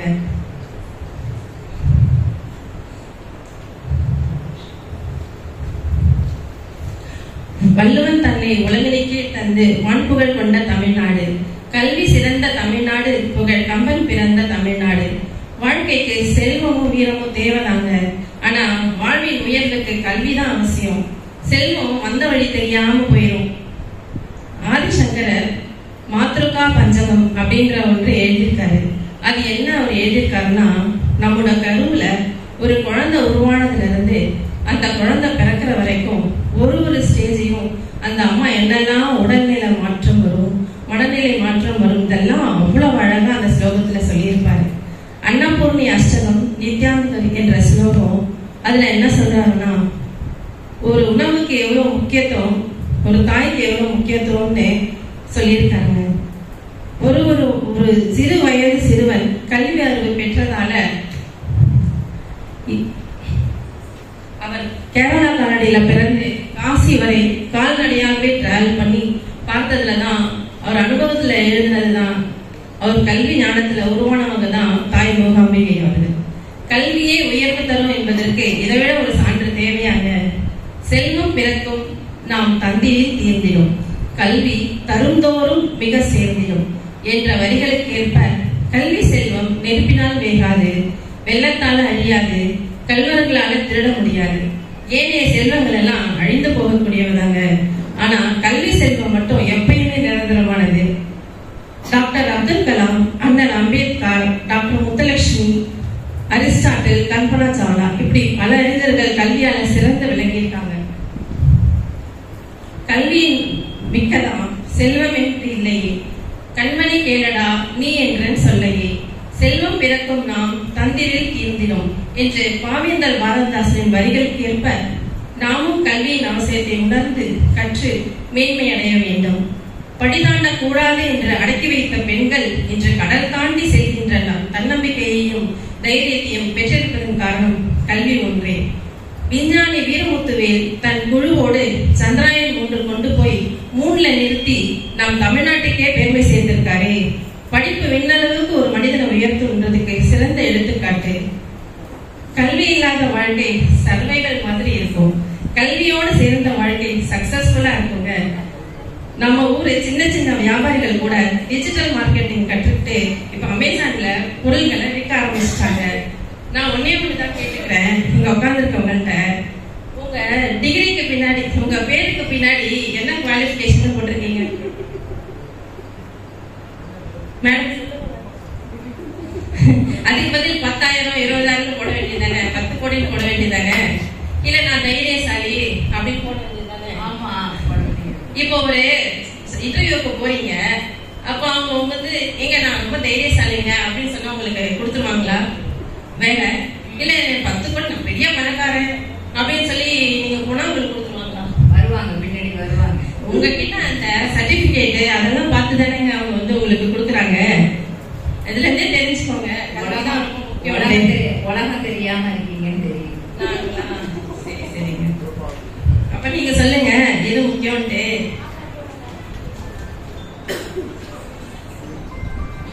இதுல இருந்து நான் ஒரு கதை சொல்றேன். ஒரு வயசான ஒரு 60 வயசு பெரியவர் வந்து ஒரு டாக்டர்கிட்ட போறாரு, ஹாஸ்பிட்டல்ல அட்மிட் பண்றாங்க. அவருக்கு கிட்னில ஸ்டோன் இருக்கு. அப்போ அவர் வந்து அது அவர் செக்அப் பண்ண டாக்டர் வந்து உங்களுக்கு ஒரு பெரிய கல் இருக்கு, அதை உடைச்சு தான் எடுக்கணும் அப்படின்னு சொல்லிட்டு மெல்ல கஷ்டப்பட்டு உடைச்சு எடுக்கிறாங்க ஆப்ரேஷன் பண்ணி. அப்புறம் அவரும் ஆப்ரேஷன் முடிச்சுட்டு ரொம்ப நன்றிப்பா அப்படின்னு சொல்லிட்டு கிளம்புறாங்க. அப்போ அவர் சொல்றாரு அந்த மாணவர், சார் என்ன உங்களுக்கு தெரியுதா அப்படின்னு கேட்கிறாரு. இல்லையே எனக்கு தெரியல. நீங்க தான் சார் ஒரு காலத்துல என்னோட ஆசிரியர். அப்போ நீங்க நான் ரொம்ப படிக்கவே இல்லை, ரொம்ப முட்டாளா இருந்தேன். அப்ப நீங்க என்ன சொல்றீங்க தெரியுமா? நீ எல்லாம் கல்லோடைக்க மட்டும்தாண்டா லாயக்குன்னு சொன்னீங்க. ஆனா இப்ப நான் அந்த உங்களுக்கு இருந்து அந்த பெரிய கல்லை உடைச்சது நான் தாங்க அப்படின்னு சொல்றாரு. அந்த காலத்துல குருவுடைய வார்த்தைலாம் அப்படியே படிச்சிருக்கு.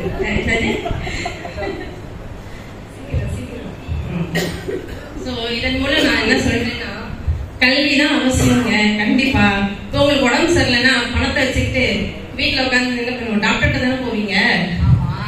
நான் வீரசாலி அப்படின்னு தைரியசாலி சொல்லிட்டு வீட்டுல உட்காந்து தான் உங்களுக்கு நோய் சரியாயிடுமா? அதனால நீங்க முதல்ல நடுவரா இருந்து நான் உங்களுக்கு கேட்கிறேன், எல்லாரையுமே தான் கேட்கிறேன், உங்க பசங்க எல்லாம் ஏங்க அப்புறம் படிக்க வைக்கிறீங்க? நிறைய செல்வம் வச்சிருக்கீங்க, வீரத்துல நல்ல தைரியசாலியா இருக்கீங்க. அப்புறம் இங்க எத்தனை பேர் நான் கேட்கிறேன், உங்க பசங்க எல்லாம் படிக்க வைக்கலையா? நீங்களா? நாங்க இங்கெல்லாம் படிக்க வைக்கலங்க, ஜெர்மன்ல படிக்க வைக்கிறாங்க. அதான் கல்வி அவசியம் தான் நாங்க படிக்க வைக்க அனுப்பியிருக்கோம். கல்வியோட அவசியத்தை தெரிஞ்சுதான் நாங்க படிக்க வைக்க அனுப்பியிருக்கோம். கற்றோருக்கு சென்ற விடமெல்லாம் சிறப்பு. அதனால நடுவர் அவர்களே, தீர்ப்பு வந்து கண்டிப்பா கல்விதான் சொல்லி உங்களுக்கே தெரியும் அது எவ்வளவு உன்னதமானதுன்ட்டு.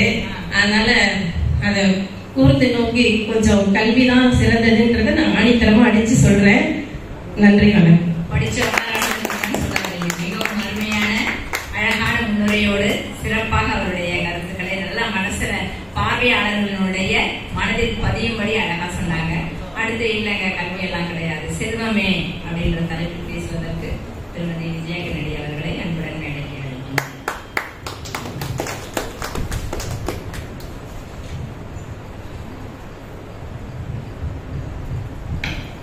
6 நிமிடங்கள்.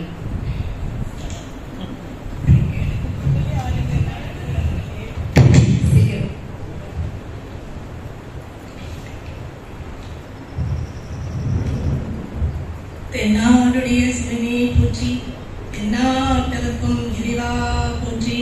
திருச்சிற்றம்பலம். அதாவது இன்றைய சூழலில் சிறப்பான வாழ்வுக்கு தேவை என்ன? கல்வியா, செல்வமா, வீரமா? அதான் முன்னாடி சொல்லிட்டு போறாங்க பாருங்க. அதாவது இங்க வந்திருக்கிற பக்தர் கோடிகள் அனைவருக்கும் சொல்றேன், லட்சுமி கடாட்சத்தோடு வந்திருக்க அம்மையார்களுக்கும் எனது தோழிகளுக்கும் எப்படி வந்திருக்காங்க? லட்சுமி கடாட்சத்தோடு வந்திருக்காங்க. இவங்க வந்து கல்வியை பத்தி பேசுறாங்க. எனக்கு கொடுத்திருக்கிற பள்ளி தலைப்பு என்னன்னா செல்வம். அதாவது பட்டு புடவை என்ன, நகை என்ன, எல்லாமே ஒரு செல்வ செழிப்பு தானே. கல்வி கல்வி கல்வின்றாங்களே, அந்த கல்விக்கு மூலதானமே என்னங்க? செல்வம். செல்வம் தான் படிக்க முடியும். அருணாமா சொன்னாங்க, கல்வி இருக்கனால படிக்க வைக்கிறோம். ஜெர்மனிக்கு போயிட்டு அவங்க பையன் MS படிக்க எப்படி போனாரு? பணம் இல்லாம சும்மா ட்ரெயின்ல போயிட்டாங்க. சொல்லுங்க, நீங்களா நினைச்சா யார் வேணா போயிட முடியுமா? சொல்லுங்க, பணம் இருக்கணும், படிப்பு வேணும் தான். அந்த படிப்பை படிப்பதற்கு கண்டிப்பாக செல்வம் வேண்டும். இல்லப்பா, நான் நல்லா படிக்கணும்னு ஆசைப்படுறேன், நான் போய் படிக்கிறேன், எனக்கு கொஞ்சம் பிளைட்ல ஏத்திக்கீங்களேன் அப்படின்னா ஏத்திடுவாங்களா? இல்ல காலேஜ்ல சேர்ப்பாங்களா? எவ்வளவு உழைப்பு அவங்க வீட்டுக்காரருக்கு, எப்படி பிள்ளைங்க படிக்கணும் செலவு பண்ணணுங்க. அந்த வடத்தை சம்பாதிச்சாலும் படிப்பே வரும். அப்புறம் வீரத்தை வச்சுட்டு என்ன பண்ண முடியும்? அவங்க சொல்றாங்க பின்னாடி வருவாங்க வீரத்தை பத்தி சொல்றதுக்கு. அதாவது செல்வம் இருந்தா அதுக்கு பாதுகாப்பா தான் வீரம் வரும். அவன் பின்னாடியே பாதுகாப்பா ஒருத்த வச்சிருப்பான் இல்லைங்களா? நமக்கு வந்து படிப்பை விட செல்வம் தாங்க முக்கியது. கல்வி வேணும். அதுக்கு என்ன தெரியுங்களா? இப்ப அருணாமா சொன்னாங்க என்னன்னாக்கா, கல்வியில இருக்கிறதுல இருந்து பணம் வேணும். அவங்க சொன்னாங்க இதெல்லாம் பண்ணா நல்லா இருக்கும். இன்றைக்கு குழந்தை கருவில் இருக்கிறதுல இருந்து பிறப்பு முதல் கடைசி வரைக்கும் கல்யாணம் பண்ணணும், படிப்பு, அது கடைசி காலம் வரைக்கும் பணம் வேணுங்க. ஹாஸ்பிட்டல் போறீங்கன்னா அதுக்கு ஒரு டெஸ்ட் எடுப்பாங்க. சும்மா எடுப்பாங்களா? ஏதோ தெரிஞ்ச டாக்டர் எடுப்பாங்க. அடுத்த ஸ்கேனிங். குழந்தை வளர வளர வளர ஒரு செகண்ட் பணம் தேவைப்படுதுங்க. இவங்க சொல்றாங்க கடல் தாண்டி பெண்கள் போறாங்களாம். கடல் தாண்டி போறீங்களா அருணாமையாரே? சும்மா போயிடுவீங்களா பணம் இல்லாம? தைரியம் வேணும். ஆனா அந்த செல்வம் இருந்தாலே கடலையே தாண்ட முடியுங்க. சொன்னாங்க ஒரு டாக்டர்கிட்ட போனாங்களாம். கிட்னி ஃபெயிலியர் ஆயிடுச்சா, நல்லா உடைச்சாங்களாம். அப்புறம் கேட்டானா, சரி உடைச்சிட்டு தானே கடைசியா சொன்னாரு மருத்துவரு, நான் உங்க மாணவன், சும்மா உடைச்சாங்க, காசு பணம் கட்டணுங்க, கவுண்டர்ல டெஸ்ட் பண்ணணும். ஒண்ணு இல்லைங்க, உண்மையை சம்பவத்தை சொல்றேங்க. எங்க வீட்டுல நடுவில் வந்து அவர் கொஞ்சம் நடுவில் உடம்பு முடியாம போச்சு, சுகர் வந்து. அப்ப உடனே வந்து ஆபரேஷன் பண்ணணுன்றாங்க. நாங்க வந்து செக்அப் தான் போறோம் குளத்தூர் ஒரு ஹாஸ்பிட்டல்ல. சரி காலில் வந்து இதுவா இருக்குதே பார்க்கலாம். டாக்டர் கவுண்டர் போனே சொல்றாங்க, உடனே 1 லட்சம் பணம் கட்டுங்க. அப்படி பயந்துட்டு, என்னடா செக்அப் பண்ண 1 லட்சம் கட்ட சொல்றானேன்ட்டு. ஒரு நல்ல வேலை நம்ம நண்பர் வந்து கட்டிட்டாரு. இல்லைங்க, நான் நிறைய படிச்சிருக்கேங்க, நான் ரொம்ப வீரங்க, பயப்பட மாட்டேன், நீங்க ஆபரேஷன் சொல்லுவீங்களா? சொல்லுங்க நடுவர்களே, பணம் இருக்கணும். பணம் இருந்தாதான் ஆபரேஷனே. இல்ல நீ போயிட்டு வாங்க, மூட்டை கட்டிட்டு தான் போகணும். இதை தெரியாம வந்து பேச வந்துடுறாங்க பணம் பணம்ட்டு. ஆமா, காசு காசு, பணம் பணம் பணம். காசு இல்ல ஒண்ணு இல்ல இந்த காலத்துல. ஆமா, இன்ஜினியரிங் படிக்க வைக்கிறாங்களா, டாக்டர் படிக்கிறாங்களா, கலெக்டர் எதை வேணா படிக்க, IAS IPS. பணம் இருந்தால் மட்டும்தான் படிப்பு வரும். மருத்துவ செலவுக்கெல்லாம் இப்ப நம்ம போறோம்னு வச்சுக்கீங்களேன், ஒரு திடீர்னு ஒரு ஆபரேஷன் எதுக்கு வேணாங்க, நம்ம உடல்நிலை ஒரே மாதிரி இருக்காது. சின்ன சின்ன நமக்கு கண்ணு கோளாறாகும், கை காலு எது வேணா, எந்த பார்ட்ஸ் எப்ப வேணா போகும். போனோடனே டாக்டர் ஒரு குண்டு தான் தூக்கி போடுவார். அவருக்கு வந்து என்ன பண்ண டாக்டர், வயிறு வலி தாங்கலீங்க, கை கால் வலிக்குதுங்க. அவர் ஃபர்ஸ்ட் என்ன கேட்பாரு, என்ன பண்ணுதுன்னு கேட்பாரு. நீங்க என்னப்பா படிச்சிருக்கீங்க கேட்பாரு. 10 டிகிரி வச்சுதான் அங்க உதவாதுங்க. அங்க போய் வீரமா டாக்டர் ஆபரேஷன் தேட்டர் கூட்டு போறாரு. தைரியமா இருப்பானா, எப்பேற்பட்டவங்களும் பயப்படுவான். அங்க வீரமா ஜெயிக்கும். சொல்லுங்க, பணம் பணம் பேசுங்க. ஆமா, அதாவதுங்க இப்ப சொன்னதா கவர்மெண்ட் ஸ்கூல் இருந்தது, பிள்ளைகள் வந்து கம்மியான இதுல படிச்சாங்க. இப்ப ஒரு 5-6 வருஷத்துல பாத்தீங்கன்னா ஒரு 2000 கவர்மெண்ட் ஸ்கூல் மூடிட்டாங்க. ஏங்க, போதிய வசதி இல்ல, ஆசிரியர்கள் கிடையாது, மாணவர்கள் கிடையாது. ஏன்னா ஒவ்வொரு தாயும் படிக்க வைக்கிறாங்க தனியார் பள்ளியில. ஒண்ணு இல்லைங்க, என் பேர் LKG படிக்குதுங்க. LKGக்கு 1 லட்சம் வாங்குறான். ஏங்க, நான் ரொம்ப நல்லவங்க, என் வீட்டுக்காரங்க படிச்சிருக்காரு. 1 லட்சம் ரொம்ப கம்மி. ஆமாங்க, ஒரு சாதாரண தனியார் பள்ளி, அது இன்டர்நேஷனல் ஸ்கூல்ல அதிகமா இருக்குது. கேட்டாங்க, நாங்கெல்லாம் காலேஜ் படிக்கிறப்ப கம்மியா தான் ஆச்சு, LKGக்கே 1 லட்சம்னா கற்பனை பண்ணி பாருங்க. அப்ப எவ்வளவு பணத்தை சேமிக்கணும். நம்ம பணம் இருந்தாதான் ஸ்கூல்ல சேர்ப்பான். அங்க போயிட்டு இல்லைங்க, எங்க வீட்டுக்கு ரொம்ப நல்லவருங்க, 10 டிகிரி படிச்சிருக்காருங்க, அவர் இவ்வளவு சர்வீஸ் பண்றாலும் ஒத்துக்க மாட்டான். நீ எவ்வளவு பெரிய ஆளான எடுத்துட்டு போயா, பணத்தை வச்சாலும் உங்களுக்கு அட்மிஷன் போடுவாங்க. சரி, அடுத்தது திருமணங்க. இன்னைக்கு திருமணம் வந்து பல லட்சம் செலவு பண்ணா திருமணம். அதாவது பொண்ணுக்கு மேக்கப் இல்லாம அதுக்கே ஒரு 10,000 நகை, பட்டு புடவை, இந்த சாப்பாடு வைக்கிறாங்க பாருங்க இலையில, அந்த பதார்த்தம் 20-25 வரை பணம் இல்லாம சும்மா அந்த காலம் வெறும் சாதாரண போட முடியுமா சொல்லுங்க? ஸ்டேட்டஸ், என் ஸ்டேட்டஸ் அது யார் எவ்வளவு பெரிய நமக்கே பணம் தேவைப்படுதுங்க. அப்புறம் வர்றப்ப வீடு வேணும், கார் வேணும், பங்களா வேணும், இப்படி தானங்க அந்த மரியாதை எல்லாம் ஏற்படுது. நீங்க சொன்னாங்க பத்திரிகையில் போட்டுக் கொள்கிறீர்கள், அந்த ஒரு நாள் தான் அந்த டிகிரி எல்லாம் உண்மையா இல்லையா? பத்திரிகையை பார்ப்பாங்க, அப்பா இவ்வளவு படிச்சிருக்காரா, இவ்வளவு திறமையா, அந்த 1 நிமிடம் 5 நிமிடம், அதுக்கப்புறம் அந்த பத்திரிகையில குப்பைக்கு தான் போயிடும்.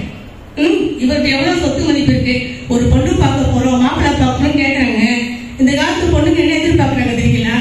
மேட்ரிமோனியில பதிவு பண்ணா அவங்க எதிர்பார்ப்பு மாப்பிள்ளை 20 மாசம் 2 லட்சம் சம்பாதிக்கிறாரா, ஆகவே பேங்க் பேலன்ஸ் சொல்லி முடிச்சிருக்க நடுவர்களே, பேங்க் பேலன்ஸ் எவ்வளவு இருக்குது, பையன் எப்படி இருந்தாலும் பரவாயில்லை, எங்களுக்கு கார் வேணும், பங்களா வேணும், பேங்க் பேலன்ஸ் அது இருந்தாதான் பொண்ணுக்கு சம்மதிக்குதுங்க.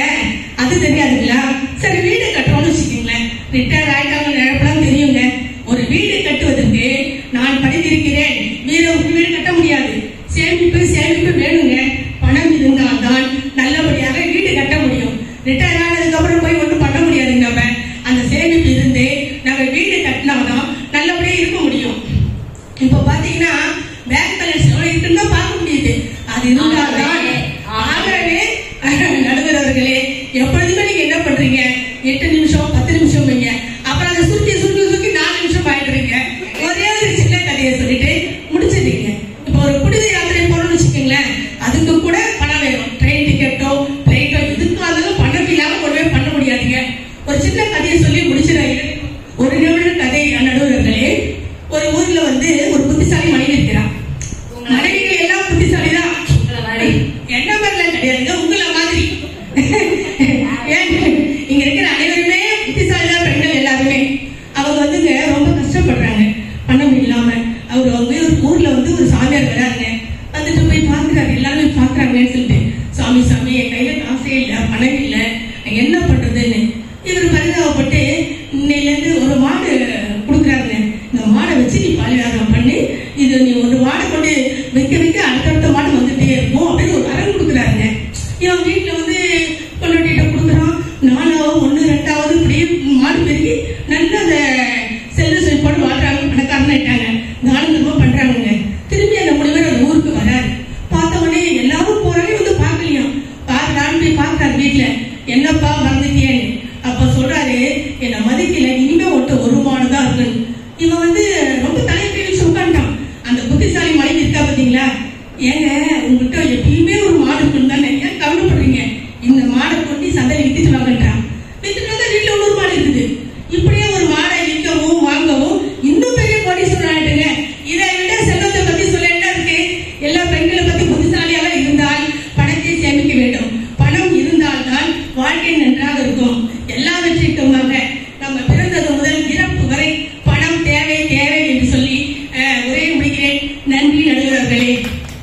தற்கால சூழலில் வாழ்க்கை சிறப்பாக அமைவதற்கு செல்வம் தேவை, செல்வமே அப்படின்னு ரொம்ப அழகா செல்வமா அழகா சொல்லிட்டு போயிட்டாங்க. அடுத்ததாக செல்வம்லாம் கிடையாது, வாழ்க்கை ரொம்ப சிறப்பா இருக்கணும்னா கல்வியாவது ஒண்ணாவது, செல்வமாவது ஒண்ணாவதுங்க, வீரம் வேணுங்க அப்படின்னு என்னுடைய வீரமங்கை உமாதேவி அவர்கள் வருகின்றார்.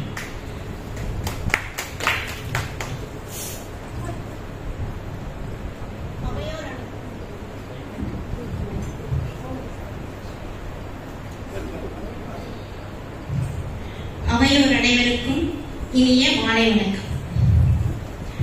இன்ற சூழலில் சிறப்பான வாழ்வுக்கு தேவை வீரமே.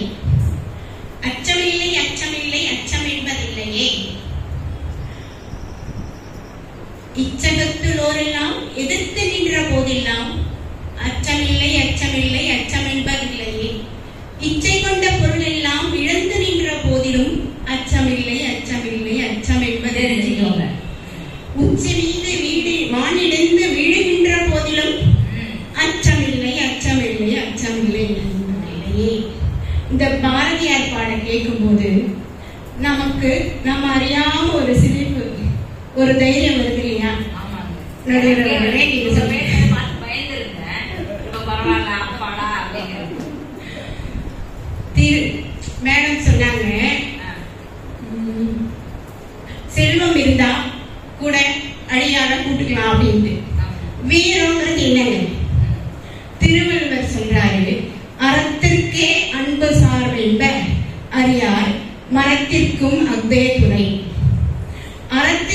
மட்டுமே அன்பு துணையாகும் சொன்னாங்க. ஆராய்ந்து பார்த்தால் வீரத்திற்கும் அதுவே துணையாகிறது. வீரங்கிறது வன்முறையோ அடிதடியோ உடல் பலமோ கிடையாதுங்க. நெஞ்ச உறுதி, ஆன்ம பலம், அதுதாங்க வீரம். மனசு தைரியம் தாங்க பெரிய சொத்து. ஒருத்தர் அவங்க சொன்ன மாதிரி வசதியா இருக்காரு, பெரிய பணக்காரரு, அறிவாளி, கோடீஸ்வரரா இருக்காரு. உடம்பு சரியில்லாம ஹாஸ்பிட்டல்ல ட்ரீட்மெண்ட் நடக்கும் போது பணம் மட்டும் இருந்தா போதுமாங்க? நமக்கு சரியாயிடும், நம்ம இதுல இருந்து மீண்டும் வந்துருவோங்கிற தைரியமும் துணிச்சலும் இருந்தாதான் ட்ரீட்மெண்டே ஜெயிக்குதுன்னு சொல்றாங்க. விரும்பிய ஃபீஸ் கட்டிட்டா மட்டும் அவங்க வந்துட மாட்டாங்க. மனதைரியம் வேணும், மனசு தைரியம் இருந்தாதான் அந்த ட்ரீட்மெண்டே ஜெயிக்குது. ஏன் டாக்டர்களே எடுத்துக்கோங்க, அவங்க தைரியமா முடிவெடுக்கிறதால எத்தனை உயிரை காப்பாற்ற முடியுது. ஒரு ஹார்ட் அட்டாக்னு வந்தா அவங்க பணத்தை முதல்ல பார்க்க மாட்டாங்க, அந்த ஃபர்ஸ்ட் எய்டு கொடுத்தாதான் அவங்களை பொழைச்சு அவங்களை காப்பாற்ற முடியும். ஏன் கோவிட் டைம்ல எடுத்துக்கோங்க, நம்ம டாக்டர்ஸ் நர்சஸ்லாம் தைரியமா இல்லைன்னா நம்மள என்னங்க பண்ணிருக்கோம். வீரங்கிறது அவங்களுக்கு இதயத்திலேருந்து வர்றது. திருவள்ளுவர் இதுக்கும் சொல்றாரு, உள்ளம் உடைமை உடைமை பொருளுடைமை இல்லாது நீங்கிவிடும். ஊக்கம்தான் நிலையானது, மற்றதெல்லாம் நிலை இல்லாததுங்கிறாங்க. வீரங்கிறது துணிச்சலாக வேண்டும். துணிச்சலுக்கு நான் உதாரணம் சொல்றேன் பாருங்க. கிரேட்டா தன்பெர்க்னு ஸ்வீடன் பொண்ணு சுற்றுச்சூழல் பத்தின விழிப்புணர்வுக்காக போராட தொடங்குறாங்க. 15 வயசு தான் அந்த பொண்ணுக்கு. காலநிலை மாற்றத்திற்கான பள்ளி வேலை நிறுத்தம் அப்படிங்கிற போர்டோட ஒவ்வொரு வெள்ளிக்கிழமையும் ஸ்கூலுக்கு போகாம போராடுறாங்க. அரசாங்கம் கிளைமேட் சேஞ்சுக்காக உறுதியான நடவடிக்கை எடுக்கணுங்கிறதுக்கான போராட்டம். இந்த கிரேட்டாவோட தனிப்பட்ட போராட்டம் உலக மாணவர்கள் எல்லாரையும் திரும்பி பார்க்க வச்சு ஃப்ரைடேஸ் ஃபார் ஃபியூச்சர்ஸ்ங்கிற பேர்ல பரவிச்சு. லட்சக்கணக்கான மாணவர்கள் போராட்டத்துல கலந்துக்கிட்டாங்க. ஐநா சபையில நடந்த மாநாட்டுல கிரேட்டா உலக தலைவர்களுக்கு எதிராக ஒரு கோபமான உணர்ச்சி பூர்வமான ஒரு பேச்சு. யூடியூப்ல கிரேட்டா தன்பெர்க் ஸ்பீச் அடிங்க வரும். வீரம்னா என்னன்னு தெரியும்னு சொல்ல வரீங்க. என்ன ஒரு தைரியம், என்ன ஒரு துணிச்சல். அந்த போராட்டம் சுற்றுச்சூழல் அக்கறையை மட்டும் காட்டல, தான் நம்புற கொள்கைக்காக போராடுற அந்த குணம், அதுதாங்க வீரம். ஒரு ஸ்கூல் பொண்ணோட குரல் எத்தனை நாடுகளோட அரசுகளுக்கு எதிராக ஒரு தாக்கத்தை ஏற்படுத்த முடியும்னு நிரூபணம் ஆச்சு. இன்னும் நிறைய சொல்லலாம், ஆனா டைம் இல்லைன்றாங்க. மலாலா யூசப் அவங்களுக்கு மறுக்கப்பட்ட கல்வி உரிமைக்காக போராடினாங்க. தீவிரவாதிகளோட தாக்குதலுக்கு ஆளான அப்புறமும் போராடினாங்க. அதுக்காக அவங்களுக்கு நோபல் பரிசை கொடுத்திருக்காங்க. அப்புறம் லட்சுமி அகர்வால் எல்லாரும் கேள்விப்பட்டிருப்பீங்க. அதுவும் 15 வயசு பொண்ணுதான். கல்யாணம் பண்ணிக்க ஒருத்தர் கேட்டிருக்காரு, அவங்க மறுத்ததால ஆசிட் ஊத்திட்டாங்க. ஆசிட் ஊத்தினா முகம் என்ன ஆகும்? ட்ரீட்மெண்ட் எடுத்ததுக்கு அப்புறம் ஆசிட் விற்பனைக்கு தடை விதிக்கணும், தாக்குதலுக்கு ஆளானவங்களுக்கு நீதி வேணும்னு போராடினாங்க. அப்புறம் ஆசிட் ஈஸியா கிடைக்க கூடாது, ஐடி கார்டு தான் வேணும்னு அதுக்கப்புறம் தான் நிறைய ரூல்ஸ் எல்லாம் கொண்டு வந்தாங்க. மிக்சல் ஒபாமா கிட்ட தைரியமான பெண்கள் விருது வாங்கினாங்க, international of courage award. Lakshmi foundation வச்சு என்ஜிஓஜி நடத்திட்டு இருக்காங்க. ஆசிட் பட்ட முகத்தை வெளியில காட்ட எவ்வளவு தைரியம் வேணுங்க. அவங்க கதை சினிமாவை கூட சப்பாக்குன்னு சொல்லிட்டு தீபிகா படுகோன் நடிச்சிருக்காங்க. ஓகே, நான் ஒரு கதையை சொல்லி ஆகவே சொல்றதுக்கு முன்னாடி முடிச்சுக்கிறேன். போஜராஜன் சொல்லிட்டு ஒரு அரசர் இருக்காரு. போஜராஜன் அஷ்டலட்சுமிகளையும் ரொம்ப பக்தியோடைய சிரத்தையோடைய வழிபட்டார். அவரோட நாடு எல்லா செல்வங்களோடையும் செழிப்பா இருந்தது. ஒரு நாள் அரசர் கிட்ட லட்சுமி தேவி சொன்னாங்களா, மன்னா இத்தனை காலம் நீ உன்னோட பக்தியால இங்க தங்கி இருந்தோம், நம்ம உன்னை விட்டு பிரிய வேண்டிய நேரம் வந்துடுச்சு அப்படின்னு சொன்னாங்க. அதை கேட்டு அரசர் கலங்கினாலும் மனசை திடப்படுத்திக்கிட்டாரு. லட்சுமி சொன்னாங்க, நீ இவ்வளவு காலம் எங்களுக்கு பூஜை பண்ணிருக்க, ஏதாவது ஒரு வரம் கேளு, உனக்கு யார் வேணும்னு கூட கேளு, நாங்க வரம் கொடுக்குறோம் அப்படின்னு சொன்னாங்க. யார் வேணும்னா யாரு? 9 லட்சுமிகள்ல ஒரு லட்சுமி. அப்புறம் அரசர் ஒரு நாள் அவகாசம் கேட்டார். நாளைக்கு கேட்கிறேன் அப்படின்னு சொல்லிட்டு அரசவைய கூட்டி மந்திரிகள் அறிஞர்கள் எல்லார்கிட்டையும் கலந்து ஆலோசனை பண்ணார். ஒருத்தர் தனலட்சுமி இருக்க சொல்லலாம், பொன் பொருள் இருக்கும் அப்படின்னு சொன்னாங்க. செல்வம், பொன் பொருள் செல்வம்லாம் இருக்கும். இன்னொருத்தர் தானியலட்சுமி இருக்க சொல்லலாம், உணவு செல்வம் இருக்கும். ஆதிலட்சுமி இருந்தா ஞானம் இருக்கும்னு சொன்னாங்க. கஜலட்சுமி இருந்தா அரசு புகழ்லாம் இருக்கும். பெரியவங்க சொன்னாங்க சந்தானலட்சுமி இருந்தா குழந்தை செல்வம் இருக்கும். அப்புறம் வித்யாலட்சுமி இருந்தா கல்வி அறிவுலாம் இருக்கும். விஜயலட்சுமி இருந்தா வெற்றி கிடைக்கும். இப்படி எல்லாரும் 9 லட்சுமிய பத்திய சிறப்பையும் ஒவ்வொருத்தரும் சொன்னாங்க. அரசர் எல்லாத்தையும் பொறுமையா கேட்டுட்டாரு. அப்புறம் அஷ்டலட்சுமிகள் கிட்ட போய் 7 லட்சுமிகளும் எனக்கு தேவையில்லை, தைரியலட்சுமி மட்டும் நிரந்தரமா தங்கிட்டா போதும் அப்படின்னு சொன்னாங்க. தைரியம் வரல. அவங்களுக்கு ஆச்சரியமா போச்சான். ஏன் இப்படி சொல்ற, கல்வியோ செல்வமோ உனக்கு தேவையில்லையா அப்படின்னு கேட்டாங்க. அரசர் பணியவா சொன்னாரமா, ஒரு மனுஷனுக்கு தைரியம் இருந்தா எந்த லட்சுமி போனாலும் கடுமையா உழைச்சி எல்லா செல்வத்தையும் அடைஞ்சிடலாம். ஆனா தைரியமே இல்லாதவங்கிட்ட எந்த செல்வம் இருந்தாலும் எந்த பயணம் கிடையாது. அதனால எனக்கு தைரியம் தான் வேணும், தைரிய லட்சுமி எப்பவும் என் கூட இருக்கணும் அப்படின்னு சொன்னாங்க. போஜராஜா சொன்னதை கேட்டு தைரியலட்சுமி ரொம்ப சந்தோஷப்பட்டாங்களாம். மற்ற லட்சுமிகளை பார்த்து தைரியத்தோட மதிப்பை இந்த அரசர் உணர்ந்திருக்காரு, நான் இருக்கிற இடத்துலதான் நீங்கெல்லாம் இருக்கணுங்கிறது தைரியமா சொன்னாங்களாம். நான் இருக்கிற இடத்துலதான் நீங்கெல்லாம் இருக்கணுங்கிறது நியதி. நீ தைரியம் இல்லாத இடத்துல எந்த செல்வமும் நிலைக்காது. தைரியம் இருக்கிறவன் எல்லாத்தையும் சேர்த்துருவான்னு சொல்லிட்டு தைரியலட்சுமி அரண்மனையிலே தங்கிட்டாங்க. மற்ற லட்சுமிகளும் அங்கேயே தங்கிட்டாங்களாம். அரசர் சந்தோஷமா இருந்தாராம். அவங்க நாடு ரொம்ப செழிப்பா இருந்தாங்க. ஆகவே நடுவர் அவர்களே, நான் ஒரே ஒரு விஷயம் கேட்கிறேன், சொல்லிட்டு அப்புறம் திரும்ப சொல்லுங்க. நான் ஏதோ கொஞ்சம் படிச்சிருக்கேன், பட்டிமன்றத்துல பேச நிறைய ரெடி பண்ணிட்டேன். கடவுள் எனக்கு செல்வத்தை கொடுத்திருக்காரு. நான் ஒரு பெரிய ஃபார்ச்சுனர் கார்ல வந்து ஜம்முன்னு மேடையில உட்காந்துட்டேன். ஆனா எனக்கு தைரியம் இல்லைன்னா நான் என்ன பண்றது சொல்லுங்க. அதை சொல்லிட்டு தீர்ப்பு சொல்லுங்க. நான் எப்படி தைரியமா கல்வி சொல்றேன். நிறைய பேரு தைரியம்னா பயம் இல்லாததுன்னு நினைக்கிறாங்க. அது இல்ல, பயத்தை உணர்ந்து அதை தாண்டி வராங்க பாத்தீங்களா, அதுதான் உண்மையான தைரியம். வாழ்க்கையில கஷ்டங்கள் வரதான் செய்யும். ஆகவே பயத்தை ஜெயிச்சு வெளியில வரவங்க தான் துணிச்சலாகும். கல்வி அறிவை கொடுக்கும், செல்வம் வசதியை கொடுக்கும். ஆனால் தைரியம் தான் வாழ்க்கைக்கு சரியான திசையை கொடுக்கும். நடுவர் அவர்களே, இன்றைய சூழல்ல சிறப்பான வாழ்விற்கு வீரன் தான் தேவைன்னு தைரியமா தீர்ப்பு சொல்லுங்க.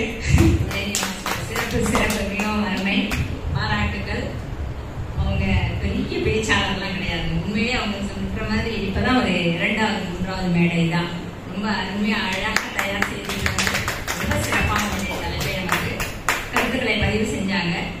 பாராட்டுகள், வாழ்த்துக்கள். இந்த பக்கம் இருக்கிறவங்க கல்வி, செல்வம், வீரம் 3 பேருமே ரொம்ப அழகா அவங்களுடைய கருத்துக்களை பதிவு செஞ்சுட்டாங்க. அடுத்து தொடர்ந்து இந்த வகையில நாங்களும் கொஞ்சம் பேசுவோம்.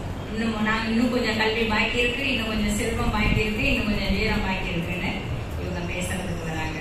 அடுத்து சிறப்பான வாழ்க்கைக்கு தேவை கல்விதான் அப்படின்ற தலைப்புல ஒரு டீச்சரா நம்மளுடைய கீதா சர்மா அவர்கள் களமிறங்கியிருக்கிறார். ஒரு கரவொலி கொடுக்கலாமே. ஒரு 200 பேர் இருப்பீங்களா?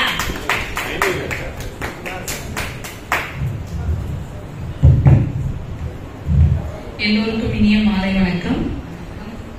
நடுவரை என்னை அறிமுகப்படுத்தும் போது நான் கார்ல வந்தேனா இல்ல தைரியமா வந்தேனா அப்படியெல்லாம் அறிமுகப்படுத்தல. நான் ஒரு ஆசிரியை அப்படியே அறிமுகப்படுத்தினாங்க. அப்படின்னு என்ன, கல்வி இருக்க கண்டுதான் அந்த அறிமுகம் எனக்கு கிடைச்சது இல்லையா? நம்ம எப்படி வந்தோங்கிறது யாரும் கேட்கல. என்னுடைய அடையாளம் என்னங்கிறது தான் இங்க பேசப்பட்டது. அப்ப கல்விதான் சிறந்தது. கல்வி எல்லாத்தையும் கொடுக்கும். நீங்க சொன்ன எல்லாம் பின்னாடி கல்வியோட வந்துடும். கல்வி இருந்தா எல்லாம் சேர்ந்து வந்துடும். அவ்வளவுதாங்க. இதுக்கு மேல பேசணுமான்னு தெரியல. நான் பாயிண்ட் எடுத்துட்டு வந்தோம், அதனால பேசிடுறேன். ஓகேங்களா? அவங்க சொன்ன அதே மலாலா கதையை நான் வேற மாதிரி பாக்குறேன். ஒரு பெண் 13 வயசு பொண்ணு ஒரு ஸ்கூல் வேன்ல எல்லாரும் போறாங்க. திடீர்னு ஒரு குரூப் வருது, படிக்க கூடாது, பெண்கள் படிக்க கூடாதுன்னு அந்த ஊர்ல ஒரு சட்டம், இப்படி ஒரு சட்டம் போடுறாங்க. அதுக்கு அந்த பெண் குழந்தைங்களை அட்டாக் பண்றாங்க. அதுல இந்த பெண் எப்படியோ போராடி தப்பிச்சு வந்து அவளுக்கு அப்போ ஒரு தோணுது, நான் படிக்க கூடாதுன்னு சொல்றதுக்கு இவங்க யாரு, எனக்கு கல்வி தேவை, கல்விதான் எல்லா விஷயத்தையும் கொடுக்கும்னு அந்த 13 வயசு பெண்ணுக்கு தெரிஞ்சதுனாலதான் போராடி ஐநா சபை வரைக்கும் போயிட்டு அங்க போய் அந்த பொண்ணு பேசினது, நான் தைரியமா வெளியே வந்துட்டேன், இல்ல எங்கிட்ட பணம் இருக்குன்னா இல்ல, என்ன மாதிரி எல்லா பெண்களுக்கும் எல்லா குழந்தைகளுக்கும், அதுல ஆண் பெண் பேதம் இல்ல, எல்லா குழந்தைகளுக்கும் கல்வி கிடைக்கணும் அப்படிங்கிறாங்க. ஏன் கல்வி அவ்வளவு முக்கியத்துவமா நம்ம சொல்றோம்? இவங்க அச்சமில்லை அச்சமில்லை எல்லாம் பாடினாங்க, உண்மையிலேயே அது கேட்ட அப்படி அவங்க சொல்ற மாதிரி இப்படி பொங்கி எல்லாம் வரும். ஆனா அந்த அச்சமில்லை பாடினதும் அவர் கற்றதுனாலதான் அந்த பாட்டை பாட முடிஞ்சது, அவர் கற்றதுனாலதான் அந்த வரிகள் எழுத முடிஞ்சது. அந்த வரிகளை எப்படி எழுத முடியும்? யாரோ ஒருத்தர் போய் ரோட்ல போற ஒருத்தர் வரிகள் எழுத முடியாது இல்லையா? பாரதியார் மாதிரி தெளிவான அறிவுடையவர் தான் அப்படி எழுத முடியும், வேற யாரும் அப்படி எழுத முடியாது. அம்பிகை காளிதாசருக்கும். இன்றைய சூழ்நிலை தலைப்பு வந்து பாத்தீங்கன்னா, இன்றைய சூழ்நிலையில் தேவை கல்வியா அறிவா, கல்வியா வீரமா செல்வமா, இதான தலைப்பு. ஆனா நம்ம இன்னும் என்ன பேசிட்டு இருக்கோம்? பழங்கதைகளை பேசிட்டு இருக்கோம். பழங்கதை இல்ல, இன்னைக்குள்ள சூழ்நிலைக்கு வரும். நான் இன்னைக்கு பார்த்து வியந்த ஒரு மனிதரை வந்து பத்தி பேச, நான் ஒரு அரசியல் இல்லாம அந்த மனிதரை பார்த்தேன். அண்ணாமலை. இன்னைக்கு எல்லாம் எங்க பார்த்தாலும் அந்த பையனோட பேர் இருக்கும். ஒரு சிறு வயது, ஒரு 40 வயசு தானே, அப்ப சிறுவன் தானே. அப்ப அவரோட இது வளர்ச்சி எப்படின்னு பாத்தீங்கன்னா, ஒரு சின்ன கிராமத்துல இருந்து வராரு, முதல் தலைமுறை பட்டதாரி. அப்ப முதல் தலைமுறை பட்டதாரிங்கும் போது அவர் ஏதோ ஒரு டிகிரி படிச்சு ஒரு நல்ல வேலைக்கு போய், அவங்க அப்பா எல்லாம் விவசாயங்கிறாரு, ஒரு செல்வம் சம்பாதிச்சு நல்லா வச்சிருந்திருக்கலாம். ஆனா அந்த பையனுக்கு என்ன தோணி இருக்குன்னா, கல்விதான் நம்மளை எல்லா இடத்திலும் மேன்மைப்படுத்தும் அப்படிங்கிற அந்த ஒரே காரணத்துல, எங்க போனாலும் மதிப்பு கிடைக்கும் அப்படிங்கிற ஒரே காரணத்துல வீட்டை கூட நிக்காம அடுத்தது IIM படிக்க போறாரு. அங்க போனோன்னு அங்க இன்னும் அவருக்கு ஒரு விஷயம் தெரியுது, இதை விட ஒரு பதவி வேணும்னா இன்னும் சிறப்பானது ஒரு கல்வி வேணும்ங்கிறது. அங்கேருந்து IPS எழுதுறாரு. இங்க பணம் வேணும்னு சொன்னீங்க இல்லையா? பணம் வேணும் தான். பணம் எதுக்கு தேவையோ அதுக்கு வேணும். நம்ம கவர்மெண்ட் அழகா ஃப்ரீ எஜுகேஷன் கொடுக்கறாங்க. புக்ல இருந்து, நோட்டுல இருந்து, பேக்ல இருந்து குழந்தைங்களுக்கு அழகா ஃப்ரீ எஜுகேஷன் கொடுக்கறாங்க. ஏன் நம்ம அங்க போக மாட்டேங்கிறோம்? அது ஒரு மிகப்பெரிய கேள்வி. எல்லாரும் அங்க போயிட்டோம்னா அந்த கட்டடங்களும் நவீனமயமாக்கப்படும், கல்வியும் சிறப்பானதாக மாறும். அது நம்ம தான் வந்து சிறப்பான கல்வி வேணும் 1 லட்சம் ரூபாய் 2 லட்சம் ரூபாய் கொடுத்து போறோம். ஆனா கவர்மெண்ட் ஸ்கூல்ல எங்க பாருங்க, இந்த பையன்லாம் கவர்மெண்ட் ஸ்கூல்ல படிச்சவங்க, பெரிய பப்ளிக் ஸ்கூல்ல பெரிய 1 லட்சம் ரூபாய் கொடுத்து படிச்ச பள்ளியிலும் படிக்கல இந்த பையன். இல்ல. ஆனா அவருடைய அறிவு, தெரிந்த அறிவு, எப்போ பேசும்போது ஒரு கிளாரிட்டி, நம்ம பார்க்க வேண்டிய விஷயங்கள் அதுதான். ஒரு படித்தவர்கள் எப்படி நடந்து கொள்வாங்க அப்படிங்கிறதுக்கு. அடுத்தது பாத்தீங்கன்னா 2 பேர், இன்னும் 2 பேர் நம்ம ரொம்ப வியக்க வச்சவங்க.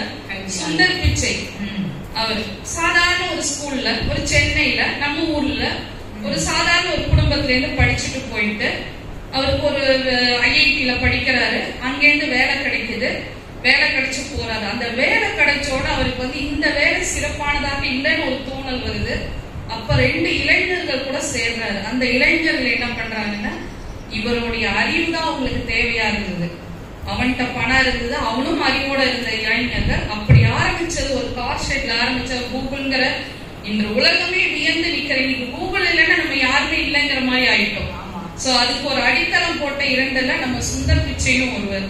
ஆனா அவரை பேசும்போது நம்ம என்னைக்காவது அவர் வந்து பேங்க் பேலன்ஸ் இவர் எவ்வளவு வச்சிருப்பாரு, இவர்கிட்ட என்னெல்லாம் இருக்கும், இவர் தைரியமா, அவர் சில நேரங்கள்ல சரியா அப்படி பேச மாட்டார், ரொம்ப கிளாரிட்டி இல்லாம தான் பேசுவாரு. ஆனாலும் நம்ம அவரை ஏன் வியந்து பாக்குறோம், இப்படி பாக்குறோம் அவர்னா, அவர்கிட்ட இருக்கிற அந்த கல்வி அறிவு தான், அவர்கிட்ட இருக்கிற அந்த அறிவு. அடுத்தது பாத்தீங்கன்னா ஸ்ரீதர் வேம்பு அப்படிங்கிற ஒரு ஜோகோவோட நிறுவனர். என்ன சிறப்பு? எத்தனையோ நிறுவனர்கள் இருக்காங்க, எத்தனையோ கம்பெனி ஆரம்பிச்சவங்க இருக்காங்க. இவர்கிட்ட என்ன சிறப்புன்னா, தான் படித்த கல்வி, நான் படிச்சுட்டேன், நான் சம்பாதிச்சுட்டேன். இவரும் ஃபாரின்லாம் போயெல்லாம் வேலை பார்த்தாரு. என் ஊரில் என் மக்களுக்கு இந்த கல்வியை நான் கொடுத்து இந்த வேலை வாய்ப்பையும் கொடுக்கணும்னு சொல்லி இங்க வந்து அந்த கம்பெனி ஆரம்பிச்சு 10ஆம் கிளாஸ் படிச்சிருந்த பசங்களை ட்ரைனிங் கொடுத்து, அந்த கம்பெனிக்கு வேணுங்கிற, அந்த வேலைக்கு வேணுங்கிற ட்ரைனிங்கும் கொடுத்து, அவர்களுக்கு வேலை வாய்ப்பையும் கொடுத்து இன்னைக்கு ஒரு மிகப்பெரிய நிறுவனமா இருக்கு. இன்னைக்கு நியூஸ்ல எல்லாம் 2-3 நாள் நீங்க நியூஸ்ல பாத்தீங்கன்னா ஒரு செயலி பதிவிறக்கம் செய்யணும் சொல்லிட்டு இருக்காங்க. நம்ம வாட்ஸ்அப் மாதிரியே நம்ம இந்தியால ஒரு குரூப் அவர் ஆரம்பிச்சிருக்காங்க. வாட்ஸ்அப் மாதிரியே அவங்க தொடங்கி இருக்காங்க. இந்தியா மேட் இன் இந்தியாங்கிற ஒரு கான்செப்டுக்கு அதுக்குதான் இப்ப நிறைய இது போயிட்டு இருக்கு. சோ இதுதான் கல்வியோட சிறப்பு. இதை நான் எப்படி முடிக்கிறேன்னா, சமீபத்துல ஒரு படம் வந்தது, எல்லாரும் பார்த்திருப்பீங்க, கர்ணான்னு ஒரு படம் தனுஷ் நடிச்சாரு. அந்த படத்தில் உள்ள மொத்த விஷயங்கள் எடுத்து கடைசியில அவங்க சொன்ன ஒரு விஷயத்த மாத்திரம் எடுப்போம். இன்றைய காலகட்டத்துக்கு தேவையானது. அவர் சண்டை போடுவாரு எல்லாரையும். அவருக்கு ஒரு ரவுடி, அவருக்கு தெரிஞ்சது, அவர் வளர்ந்த சூழ்நிலை எல்லாரையும் அடிப்பது உதைப்பதுதான் அவருக்கு தெரியும். ஆனா தன் மகனிடம் அவர் கடைசி காலத்துல சொல்லும் போது, டேய் நம்ம கிட்ட நிலம் இருந்தா எடுத்துருவாங்கடா, நம்ம கிட்ட வேற எது இருந்தாலும் எடுத்துருவாங்க, கல்வி உங்ககிட்ட படிப்பு இருந்தா யாரும் எடுக்க முடியாது, சோ கல்விதான் முக்கியம் அப்படிங்கறது சொல்லி அந்த அடுத்த தலைமுறைக்கு என்ன தேவை, அப்ப இன்றைய சூழ்நிலைக்கு நமக்கு என்ன தேவை. அவர்கிட்ட பணமும் இருந்தது, தைரியமும் இருந்தது. தைரியமா ஒரு 100 பேர் அந்த ஆள் அடிப்பாரு, அவ்வளவு தைரியமான ஆளு. அவருக்கும் என்ன சொல்றாரு, கல்வி இல்லாதனால நான் சில விஷயங்களை இழந்தேன், நீ அதை இழக்க கூடாதுன்னு சொல்லி அந்த இதை அப்படியே முடிக்கிறாங்க. இந்த வாய்ப்பளித்த அத்தனை நல்லுடன் நன்றி கூறி விடைபெறுகிறேன். நன்றி. மிகவும் ரொம்ப அருமையா பல தகவல்களை நமக்கு இந்த காலகட்டத்துல என்னென்னலாம் தகவல்களை கல்வியின் அடிப்படையில் ரொம்ப அழகா பட்டியலிட்டு சொன்னாங்க. மிகவும் அருமை. பாராட்டுகள், வாழ்த்துக்கள். அடுத்ததா செல்வமே அப்படிங்கிற தலைப்பு நமது கல்லூரி ஜவஹர் கல்லூரியினுடைய விரிவுரையாளர் HOD computer science department HOD madam அவர்களை அன்புடன்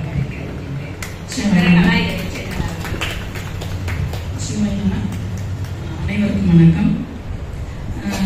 இந்த 4 செவத்தை தாண்டி நான் போகவே வேண்டாம் போல இருக்கு. பாயிண்ட்ஸ் எடுக்கிறதுக்கு இந்த கூகுள்லாம் சொன்னாங்க. ஆனா எனக்கு அப்போஸ் நான் இவங்களெல்லாம் எப்படி அப்போஸ் பண்ண போறேன்னா, இவங்க பேசுனதுல இருந்தே நான் சொல்லிட போறதுனால இந்த 4 செவத்தை தாண்டி நான் எங்கேயும் போக போறது இல்லை. 400 பேர் இருக்காங்க, பார்த்து பேசுங்க. 4000-6000 பேர் இருந்தாலும் பேசலாம் மேடம். கருவில் இருந்து கல்லறை வரை வேணும், காசு பணம் துட்டு மணி. நாகேஷ் ஒரு படத்துல அவரு ரோட்ல நடந்து போயிட்டு இருப்பாரு, ஒரு 5 பைசா அவருக்கு கிடைக்கும் அப்படின்ட்டு எடுத்து பாக்கெட்ல போட்டுப்பாரு. இன்னும் கொஞ்சம் நடப்பாரு, இன்னும் ஒரு 5 பைசா கிடைக்கும், எடுத்து பாக்கெட்ல போடுவாரு. போட்டுட்டு இன்னும் கொஞ்சம் போவாரு, இன்னொரு 5 பைசா கிடைக்கும், பாக்கெட்ல போட்டுப்பாரு. போட்டுட்டு போய் ஹோட்டல்ல போய் தைரியமா உட்காந்து சாப்பிடுவாரு. அந்த தைரியம் எது கொடுத்தது? 15 பைசாக்கு ஹோட்டல்ல வயிறு நிறைய சாப்பிடலான்ற அறிவு அந்த கல்வி கொடுத்தது. அதை மட்டும் வச்சுட்டு போனாரா? கிடையாது. தைரியமா உள்ள போயிட்டாரு. தைரியமும் இருந்தது, உள்ள போயிட்டாரு. ஆனா பாக்கெட்ல இருந்த 15 பைசா தான் அங்க வேலை செய்யும். சரி, இதை இன்னும் கொஞ்சம் முன்னாடி போய் பார்ப்போம். அவர் ரோட்ல நடந்து வந்தாரு இல்லையா? பசியில தானே நடந்து வந்து தானே ஹோட்டல் போறாரு. இப்ப பசின்னா நம்ம முதல்ல வீட்டுல தானே போவோம். வீட்டுக்கு போயிட்டு அவரு அடுப்பு கிட்ட பேசுறாரு. நம்மளோட கற்பனை. அடுப்பு கிட்ட பேசுறாரு, எனக்கு ரொம்ப பசிக்குது, சாப்பாடு வேணும் அப்படின்னு தைரியமா போய் கேட்கிறாரு. அடுப்புல தூங்கிட்டு இருந்த ஒரு பூனை மியாவும் கத்துதான். எனக்கே இங்க சாப்பாடு இல்ல, நீ என்ன இங்க வந்திருக்கன்னு ஒரு மிரட்டவும், அவர் மிரட்டு போய் வெளியே போறாரு. அதுக்கப்புறம் தான் அந்த சீன் வருது. சரிங்களா? ஆமா, தைரியமும் போயிடுச்சு, அந்த அறிவும் அங்க பயன்படல. இவங்க சொன்னதுக்கு சொல்லுவோம், பேருக்கு பின்னாடி என்ன போட்டிருக்கீங்க? டிகிரி போட்டிருக்கீங்க அப்படின்னாங்க. ஆமா போட்டிருக்கோம். போட்டுட்டு என்ன பண்ணோம்? சும்மா உட்காந்துட்டு இருந்தோமா? ஸ்கூலுக்கு வேலைக்கு போறோம், காலேஜுக்கு வேலைக்கு போறோம். எதுக்கு போறோம்? சர்வீஸ் பண்ணவா? கிடையவே கிடையாது. ஒரு 5% 10% சர்வீஸ் பண்ணுவோம். ஏன்னா ஒரு மாசம் உழைச்சிட்டு எல்லாம் கிளாஸ் எல்லாம் எடுத்து முடிச்சுட்டு ஒரு மாசம் கழிச்சா வீட்டுல இருந்து கேட்பாங்க, சம்பளம் எங்கன்னு கேட்பாங்க. அப்ப போறது எதுக்கு? படிச்சது எதுக்கு? தைரியமா படிச்சிட்டோம். ஆனா அந்த படிக்கிறதுக்கும் என்ன தேவைப்பட்டுச்சு? ஸ்கூல்ல ஃபீஸ் கட்டா பணம் தான் தேவை. என் பொண்ணு சொன்னா, இந்த தலைப்புல பேச போறேன்னு, படிக்கிறதுக்கு காசு வேணும், காசு இருந்தாதான் படிக்க முடியும். அதுக்கப்புறம் காசு இருந்து காசை கட்டிட்டு நீங்க காலேஜ்ல சேர்த்துனாலும் இந்த டிகிரியை முடிக்கிறதுக்கு எனக்கு ரொம்ப தைரியம் வேணும். 2க்கும் அடிப்படை பணம். சரிங்களா? ஓகே. இன்னொன்று, டாக்டர்கிட்ட போறாங்க. டாக்டர்கிட்ட போயிட்டு நான் இவ்வளோ நல்லா நிறைய படிச்சிருக்கேன், நான் ரொம்ப தைரியமான ஆள் நான், ஆனா எனக்கு இந்த நோய் வந்துருச்சு, எனக்கு ட்ரீட் பண்ணுங்க அப்படின்னா முதல் கேள்வி என்ன கேட்பாரு? எல்லாம் இந்த டெஸ்ட் எல்லாம் எடுத்துட்டு வாங்க அப்படின்பாரு.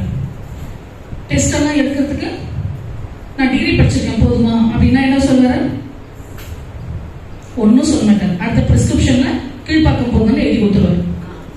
இல்லைங்களா? நம்ம படிச்ச படிப்பும் அங்கே யூஸ் ஆகாது, தைரியமும் யூஸ் ஆகாது. ஸோ டெஸ்ட் எல்லாம் எடுக்கிறதுக்கும் பணம் தான் தேவை. ஓகே. வீரம் அப்படின்றதையும் பேசினாங்க. ஒரு கிரேட்டர் ஸ்பீச் வந்து சொன்னாங்க. அந்த பொண்ணு வந்து ஒவ்வொரு வெள்ளிக்கிழமையும் எதிர்த்து போராடினா. அந்த போராட்டம் எப்படிங்க வெளியே தெரிஞ்சிச்சு? போய் ஒவ்வொரு வீடா நாட்டுல எல்லா ஊர் உலகத்துல எல்லா இடத்துக்கும் போய் சொன்னாலாம் அந்த பொண்ணு போராடுறத பார்த்துட்டு யாராவது ஒருத்தர் ஒரு மீடியாவுக்கு போயிட்டு பணத்தை கொடுத்து ஒரு 5 நிமிஷம் இந்த பொண்ணோட கவரேஜ் போடுங்க. உடனே இந்த மீடியாக்காரன் என்ன கேட்பான்? 5 நிமிஷம் ஸ்பெண்ட் பண்ணணும்னா நீ எனக்கு இவ்வளவு பணம் கொடுக்கணும், கொடுத்தாதான் அதை போட முடியும். அப்படி போட்டதுக்கு அப்புறம் தான் அது வேர்ல்டு வைடு பப்ளிக் ஆச்சு. அதுக்கப்புறம் தான் வேலைகள் எல்லாமே நடந்தது. ஸோ எல்லாத்துக்கும் ரூட் காஸ் அப்படின்னு பார்த்தா பணம் வேணும். இன்னொருத்தவங்க சொன்னாங்க, ஃபார்ச்சுனர் கார்ல வந்தா நீங்க பேசி இருப்பா, நடந்தா வந்தாங்க,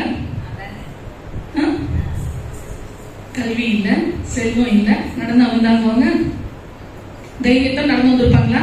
அது நாங்க எல்லாம் போட்டுட்டு காந்திஜி சொன்ன காலமா இது. இனிமே பாயிண்ட்ஸ் திரட்டும் பொழுது எல்லாம் பயப்படுவாங்க மேடம். கல்வியாளராக அப்புறம் சொன்னாங்க ஃப்ரீ எஜுகேஷன் கவர்மெண்ட் கொடுக்குது. ஃப்ரீ எஜுகேஷன் கொடுக்குது இல்லன்னே சொல்லல. ஃப்ரீ சம்பளம் கொடுக்குதா? சொல்லுங்க.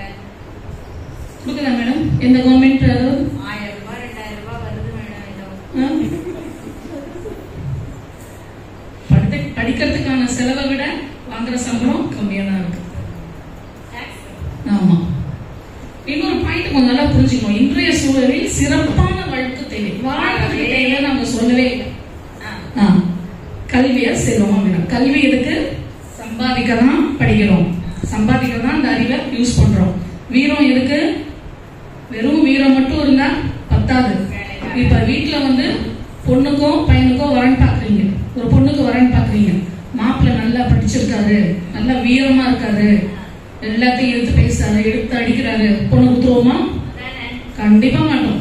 நல்ல வேலையில இருக்காரு, நல்லா சம்பாதிக்கிறாரா, பொண்ணு நல்லா பார்த்துப்பாரா, இதை வச்சுதான் நம்ம கொடுக்குறோம். அதே போல பையனுக்கு வரன் பார்க்கறதுனாலும் பொண்ணு படிச்சிருக்கான கொடுத்துருவோமா? மாட்டோம். வேலைக்கு போய் சம்பாதிப்பாளா, பையனுக்கு சப்போர்ட் பண்ணுவாளா? இதுதான். இதுக்கப்புறம் ஏட்டு சுரக்காய் கறிக்கு உதவாதுன்னு சொல்லுவாங்க. ஆனா உதவுன்னு நான் சொல்றேன். கரன்சி நோட் எப்படி பேப்பர்ல தானே பண்றோம்? ஏட்டு சுரக்காய் தானே, அதை வச்சு கடையில போய் திங்ஸ் வாங்குறோமா இல்லையா? சோ ஏட்டு சுரக்காய் கறிக்கு ஒரு அளவுக்கு உதவும். இப்ப காலகட்டம் அதையும் தாண்டி ஸ்வைப் பேசுங்களா? ஓகே. முன்னெல்லாம் கை நாட்டு வந்து கேவலமா பேசுவாங்க. இப்ப எவ்வளவு படிச்சிருந்தாலும் போயிட்டு கை நாட்டு வச்சு தான் ஆபீஸ்க்குள்ளே போறோம். இதையும் தாண்டி இந்த கல்வின்னு பேசினாங்க, வீரம்னு பேசினாங்க. முதல்ல இந்த செல்வம்னா பணம்னே அவங்க தாக்கிட்டு இருக்காங்க. இப்ப இவ்வளவு நேரம் இவங்களுக்கு பதில் தான் நான் சொன்னேன். இப்ப இந்த பில்டிங்கை தாண்டி போறேன். செல்வம்ன்றது வெறும் பணம் மட்டும் கிடையாது. ஒரு குழந்தை காலில் விழுந்துச்சுன்னா என்ன பண்ணுவோம்? 16 பெற்று பெருவாழ்வு வாழ்கன்னு வாழ்த்துவோமா? 16 செல்வங்கள் தான். அது என்னென்னு நம்ம நடுவர் வந்து சொல்லுவாங்க அந்த லிஸ்ட். சோ செல்வங்கள் அப்படின்றது படிப்பு மட்டும் கிடையாது, கல்வி மட்டும் கிடையாது, எல்லாம் சேர்ந்து 16 செல்வங்களும் சேர்ந்ததான் செல்வம் அப்படின்னு நம்ம சொல்றோம். வீட்டுல அரிசி இருக்கு, பருப்பு இருக்கு, அப்படியே சாப்பிடுறோம். சமைக்கிறதுக்கான ஆகவே அறிவு வேணும். வெறும் அறிவு மட்டும் பத்தாது. சமையல் நெருப்பை பார்த்து பயப்படாத தைரியம் மட்டும் பத்தாது. எல்லாம் சேர்த்து வச்சு அந்த பொருட்கள் இருந்தா சமைச்சு ருசியா சாப்பிடலாம். சோ சிறப்பான வாழ்வுக்கு செல்வமும் தேவை, செல்வம் தான் தேவை. ஏன்னா அந்த செல்வத்துல 16 செல்வங்கள்ல கல்வியும் வந்துடுது, வீரமும் வந்துடுது.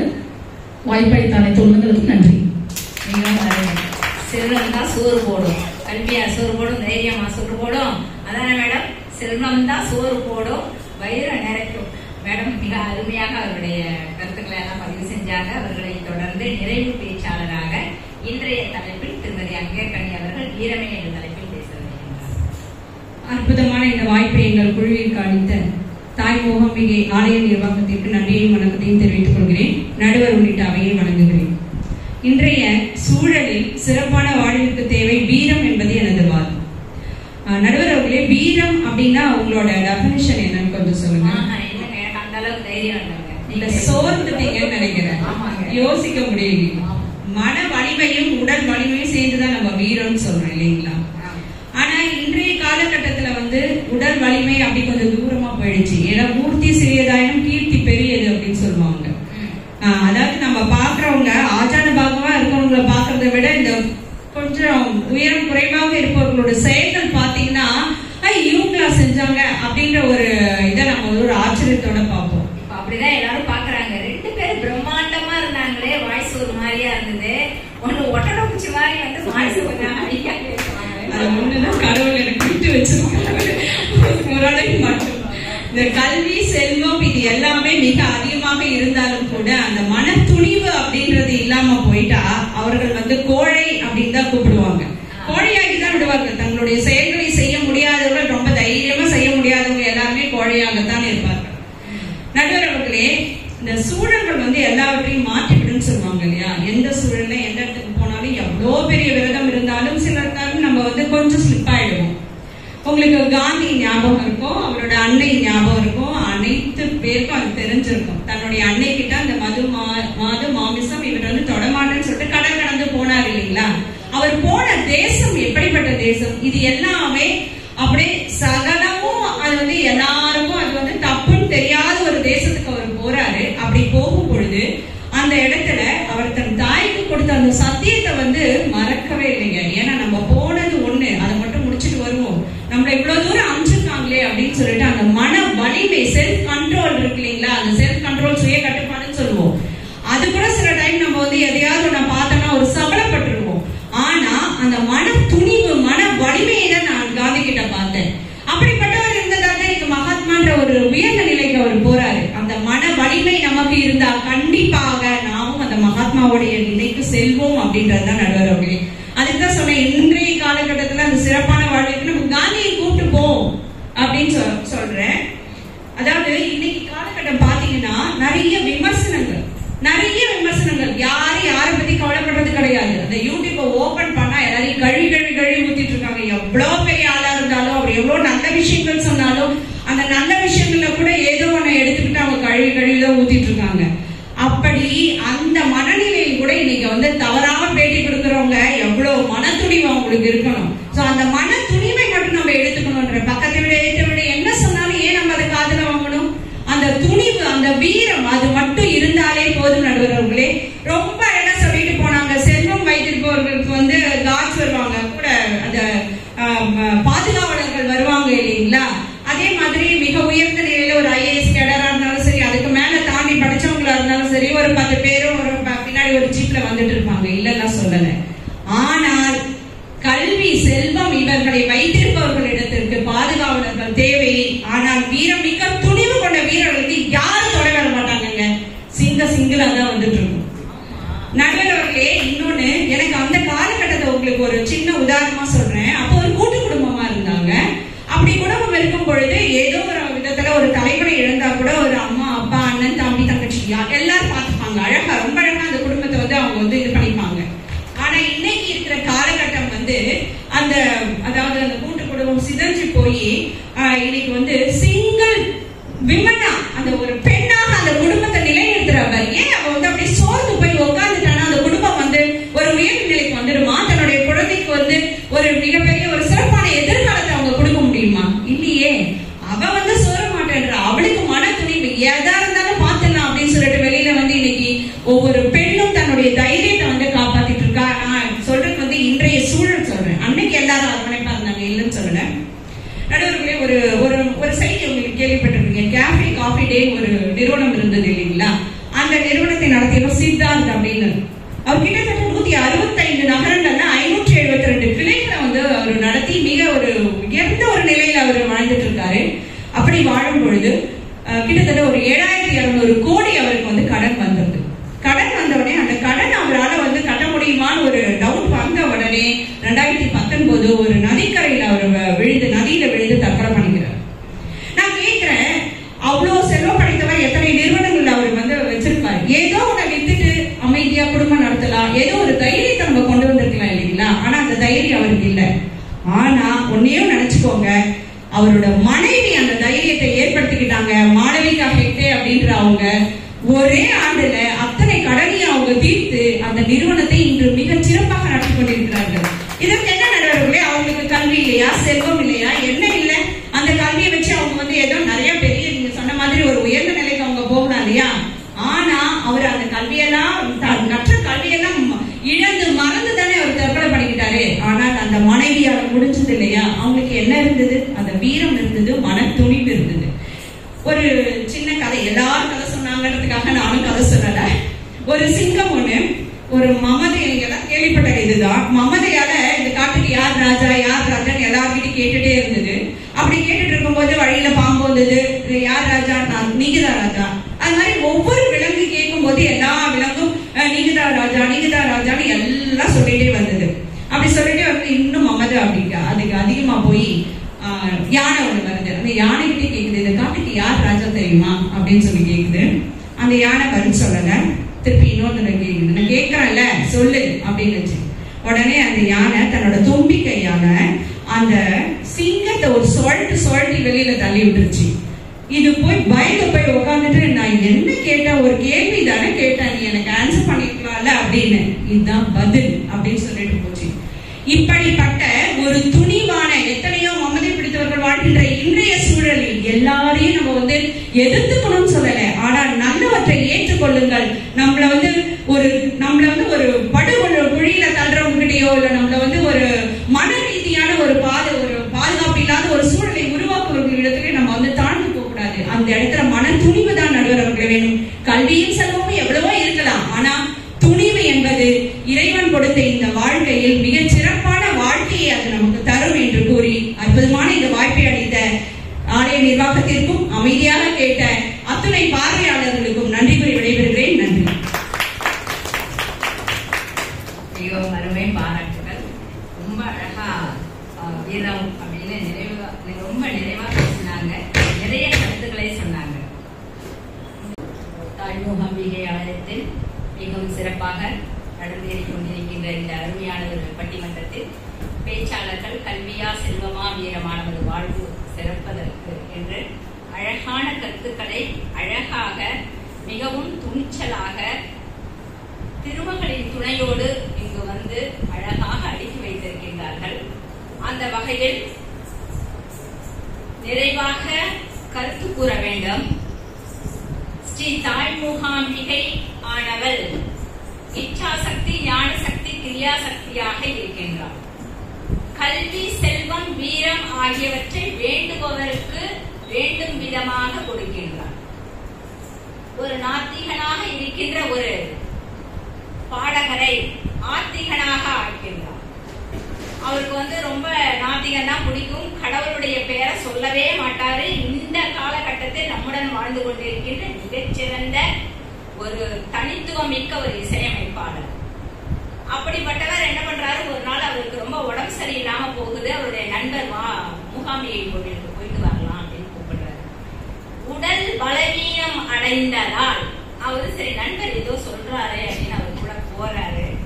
கோவிலுக்கு போய் அந்த அன்னையை முதன்முறையாக தரிசிக்கின்றார். கொல்லூர்ல இருக்கிற தாய் மூகாம்பிகை பார்த்த பிறகு அவருடைய உடலில் ஒரு பரவசம் ஏற்படுகிறது, உள்ளத்தில் ஒரு தெளிவு ஏற்படுகின்றது. வெளியில வராரு. அதுக்கப்புறம் உடல் நன்றாக ஆகின்றது. அப்பொழுது அவர் பாடல் எழுத சொல்றாங்க. அவர் பாடல் வந்து மெட்டு போடணும். அவர் போட்ட அந்த பாடல் தான் ஜனனி ஜனனி ஜெகம்னி யகம்னி அந்த பாடல். அதுக்கப்புறம் அவருக்கு பல்லவி வரல, உட்கார்ந்துட்டாரு. என்ன பாடலை எழுதியாச்சு, சரணம் போட்டாச்சு, என்ன வரலையே, பல்லவி வரலையே அப்படின்னு. அவரு ரொம்பவே நம்ப முடியாத ஒரு செய்தி என்னன்னா, அவர் ரொம்ப மனசு என்ன பண்றது, அடுத்து என்ன வரிகளை சொற்களை போடுவது என்று தெரியாமல் இருந்த நேரத்தில் அவர் அமர்ந்திருந்த மேற்கூரையிலிருந்து உத்தரத்திலிருந்து ஒரு சீட்டு விழுந்ததாகவும் அந்த சீட்டில் இருந்த குறிப்பை வைத்து அடுத்த பத்தி அவர் எழுதியதாகவும் அண்மையில் நடந்த அவருக்கு பாராட்டு தெரிவித்த அந்த திருவிழாவில் மிகச் சிறப்பாக நடந்தேறிய அந்த அரசு திருவிழாவில் அவர் தெரிவித்தார். அவர் தான் நமது இசைஞானி இளையராஜா. அப்போ அவர் தாய்முகாம்பிகை தாயினுடைய அருளை அவர் எப்படி பெற்றார்? உணர்ந்தால் பெறலாம். கலைமகள் அவர்கிட்ட வாசம் செய்தார், கலைகள் அவர்கிட்ட இருந்தது, கல்வி அவர்கிட்ட இருந்தது. கல்வினா என்னன்னு சொல்றாங்க, பள்ளிக்கூடத்துக்கு போய் அரசு பள்ளியிலயோ இல்ல தனியார் பள்ளியிலயோ படிச்சு வருகின்ற அறிவு மட்டும் கல்வி கிடையாது. ஞானம் அது ஒரு தெளிவு. அந்த தெளிவு இருக்கிறதுனாலதான் அபிராமி பட்டர் என்ன மாதிரி சொன்னாரு, கலையாத கல்வியும் குறையாத வயது. ஏன் கல்விய கலையாத கல்வி அப்படின்னு சொன்னாங்க அப்படின்னா, நீங்க மற்றது எல்லாமே கடைஞ்சு போயிடும். என்கிட்ட இருக்கிற சொத்து செல்வம் அது எப்படி ஆகும்னா, யார் வேணாலும் தன்னுடையதாக ஆக்கி கொள்ளக்கூடிய தன்மை உண்டு. இல்ல நானே கூட என்னுடைய வீட்டை என்னுடைய செல்வத்தை இன்னொரு பேருக்கு கொடுக்க முடியும்.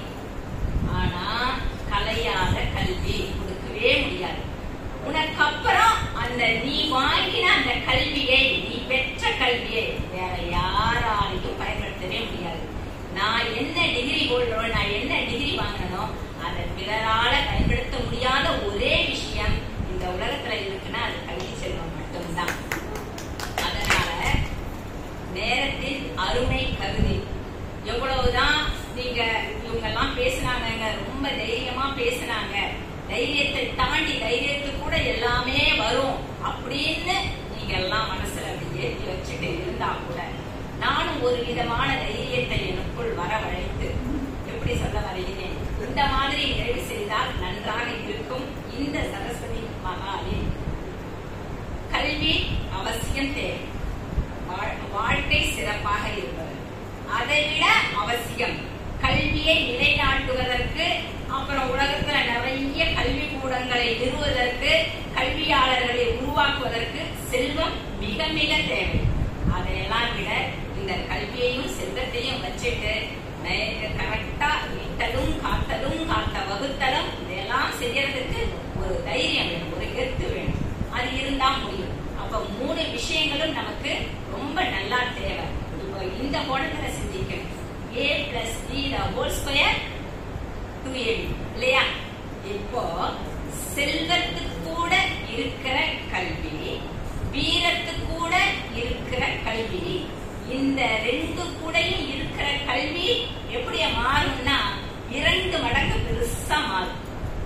வீரத்துக்கு கூட இருக்கிற கல்வி முறையான வீரமா இருக்கும். வீரம் இல்லாத கல்வி அங்கெல்லாம் வன்முறை, கலவரம், போராட்டம், தீவிரவாதம். வீரம் இல்லாத கல்வி, வீரம் செல்வம் இல்லாத கல்வி அது எப்படி இருக்குன்னா, அதுக்கு அழகான பேர் சொல்லியிருக்காங்க. உதாரித்தனம், கஞ்சத்தனம், கருணை இதெல்லாம் இருக்கு. இப்போ கல்வி அறிவு இருந்தால் ஒருவனிடத்தில் செல்வம் எப்படி இருக்கும், முறையாக இருக்கும். எப்படி யாருக்கு என்னென்ன செய்ய வேண்டுமோ அதையெல்லாம் அறம் செய்யக்கூடிய விஷயங்களை அந்த இடத்தில் கல்வியானது நிறைவேறும். இப்ப சொல்லிட்டீங்களா, a plus b the whole square 2ab. இப்ப இந்த 2க்கு வர, இந்த 2 தான் கல்வி. அப்போ கலைமகளை சார்ந்து தாய்மூகாம்பிகை ஆலயத்தில் அன்னையின் அருளால் இந்த தீர்ப்பை வழங்க விரும்புகின்றேன். பொதுமக்களினுடைய பார்வையாளர்களினுடைய எண்ணங்களின்படி உங்க மனசுல அப்படிதான் ஓடிட்டு எனக்கு நல்லா தெரியுது. அதனால கலையாத கல்வியும் குறையாத வயதும் ஒரு கபடுவாராத நட்பும் கன்றாத வளமையும் குன்றாத இளமையும் கழுப்பில் இல்லாத உடலும் சலியாத மனம் அன்பகலாத துணையும் தவறாத சந்தானமும் தாழாத கீர்த்தியும் மாறாத வார்த்தையும் தடைகள் மாறாத கொடையும் தொலையாத நிதியமும் போனாத போடும் ஒரு துன்பமில்லாத வாழ்வும் அன்பும் உதவிய தொண்டரோடு கூட்டு கண்டாய். அலையாழி அறிவுயிரும் மாயனது தங்கையே ஆதி கடவுரின் வாழ்வே அமுதீசர் ஒருவாகம் மகளாத சுகவாணி அருள்வாமி அபிராமி தாயே தாய் முகாம்பிகை தாய். யார்கிட்ட யார் இருந்தா அது சிறப்பா இருக்கும் அப்படிங்கிற பட்சத்துல ஒரு திருமகள் ஸ்ரீனிவாசனுடைய திருமார்பில் இருக்கும்போது அவள் அழகாக இருக்கின்றாள். அடுத்து நம்மளுடைய உமையாள் எப்படி இருக்காங்க? அவருடைய ஈசனுடைய ஒரு பாகத்தில் இருக்கும்போது அழகா இருக்காங்க. சரஸ்வதி அப்படி கால் மேல கால் போட்டு தனியா கையில வீணைய வச்சுட்டு இருக்கும்போது அழகா இருக்காங்க இல்லையா? அந்த வகையில் சிந்தித்து கல்வி, செல்வம், வீரம் இந்த மூன்றில் தற்கால சூழலில் சிறப்பாக வாழ்க்கை அமைவதற்கு கல்வியே கல்வியே கல்வியே என்று இந்த சரஸ்வதி மகாலே கூறி நிறைவு செய்கின்றேன். எவ்வுயிரும் இன்புற்றிருக்க, எவ்வுயிருக்கும் அமைதி அளவுக, எவ்வுயிரும் ஆனந்தம் பெருக, எத்திசை உயிர்களும் இவற்றை பெருக என்று எல்லாம் வல்ல இறைவனை பிரார்த்தனை செய்து இதுகாரும் அமைதியுடன் இருந்து கேட்ட அன்பர்கள் அனைவருக்கும் நன்றிகளை கூறி ஆலயத்தின் அத்துணை அழகாக ஏற்பாடுகளை செய்த அத்துணை நல்ல உள்ளங்களுக்கும் இந்த நேரத்தில் எங்களுடைய பாவையர் மன்றத்தின் சார்பாக நன்றிகளையும் வணக்கத்தையும் கூறி நிறைவு செய்கின்றேன். நன்றி, வணக்கம். இன்றைய நிகழ்ச்சி அடுத்து வரும் பாவையர் மன்றம் குழுவினரை நமது டிஜிஎம் அருளழகன் சார் வந்து கௌரவிக்குமாறு ஆலய சார்கள் கேட்டுக்கொள்கிறோம்.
கும்பாபிஷேகம் அமர்ந்த வேகாப்பள்ளி சிவன் கோயில முன்னின்று கும்பாபிஷேகத்தை நடத்திய பெருமை அவரை சார்.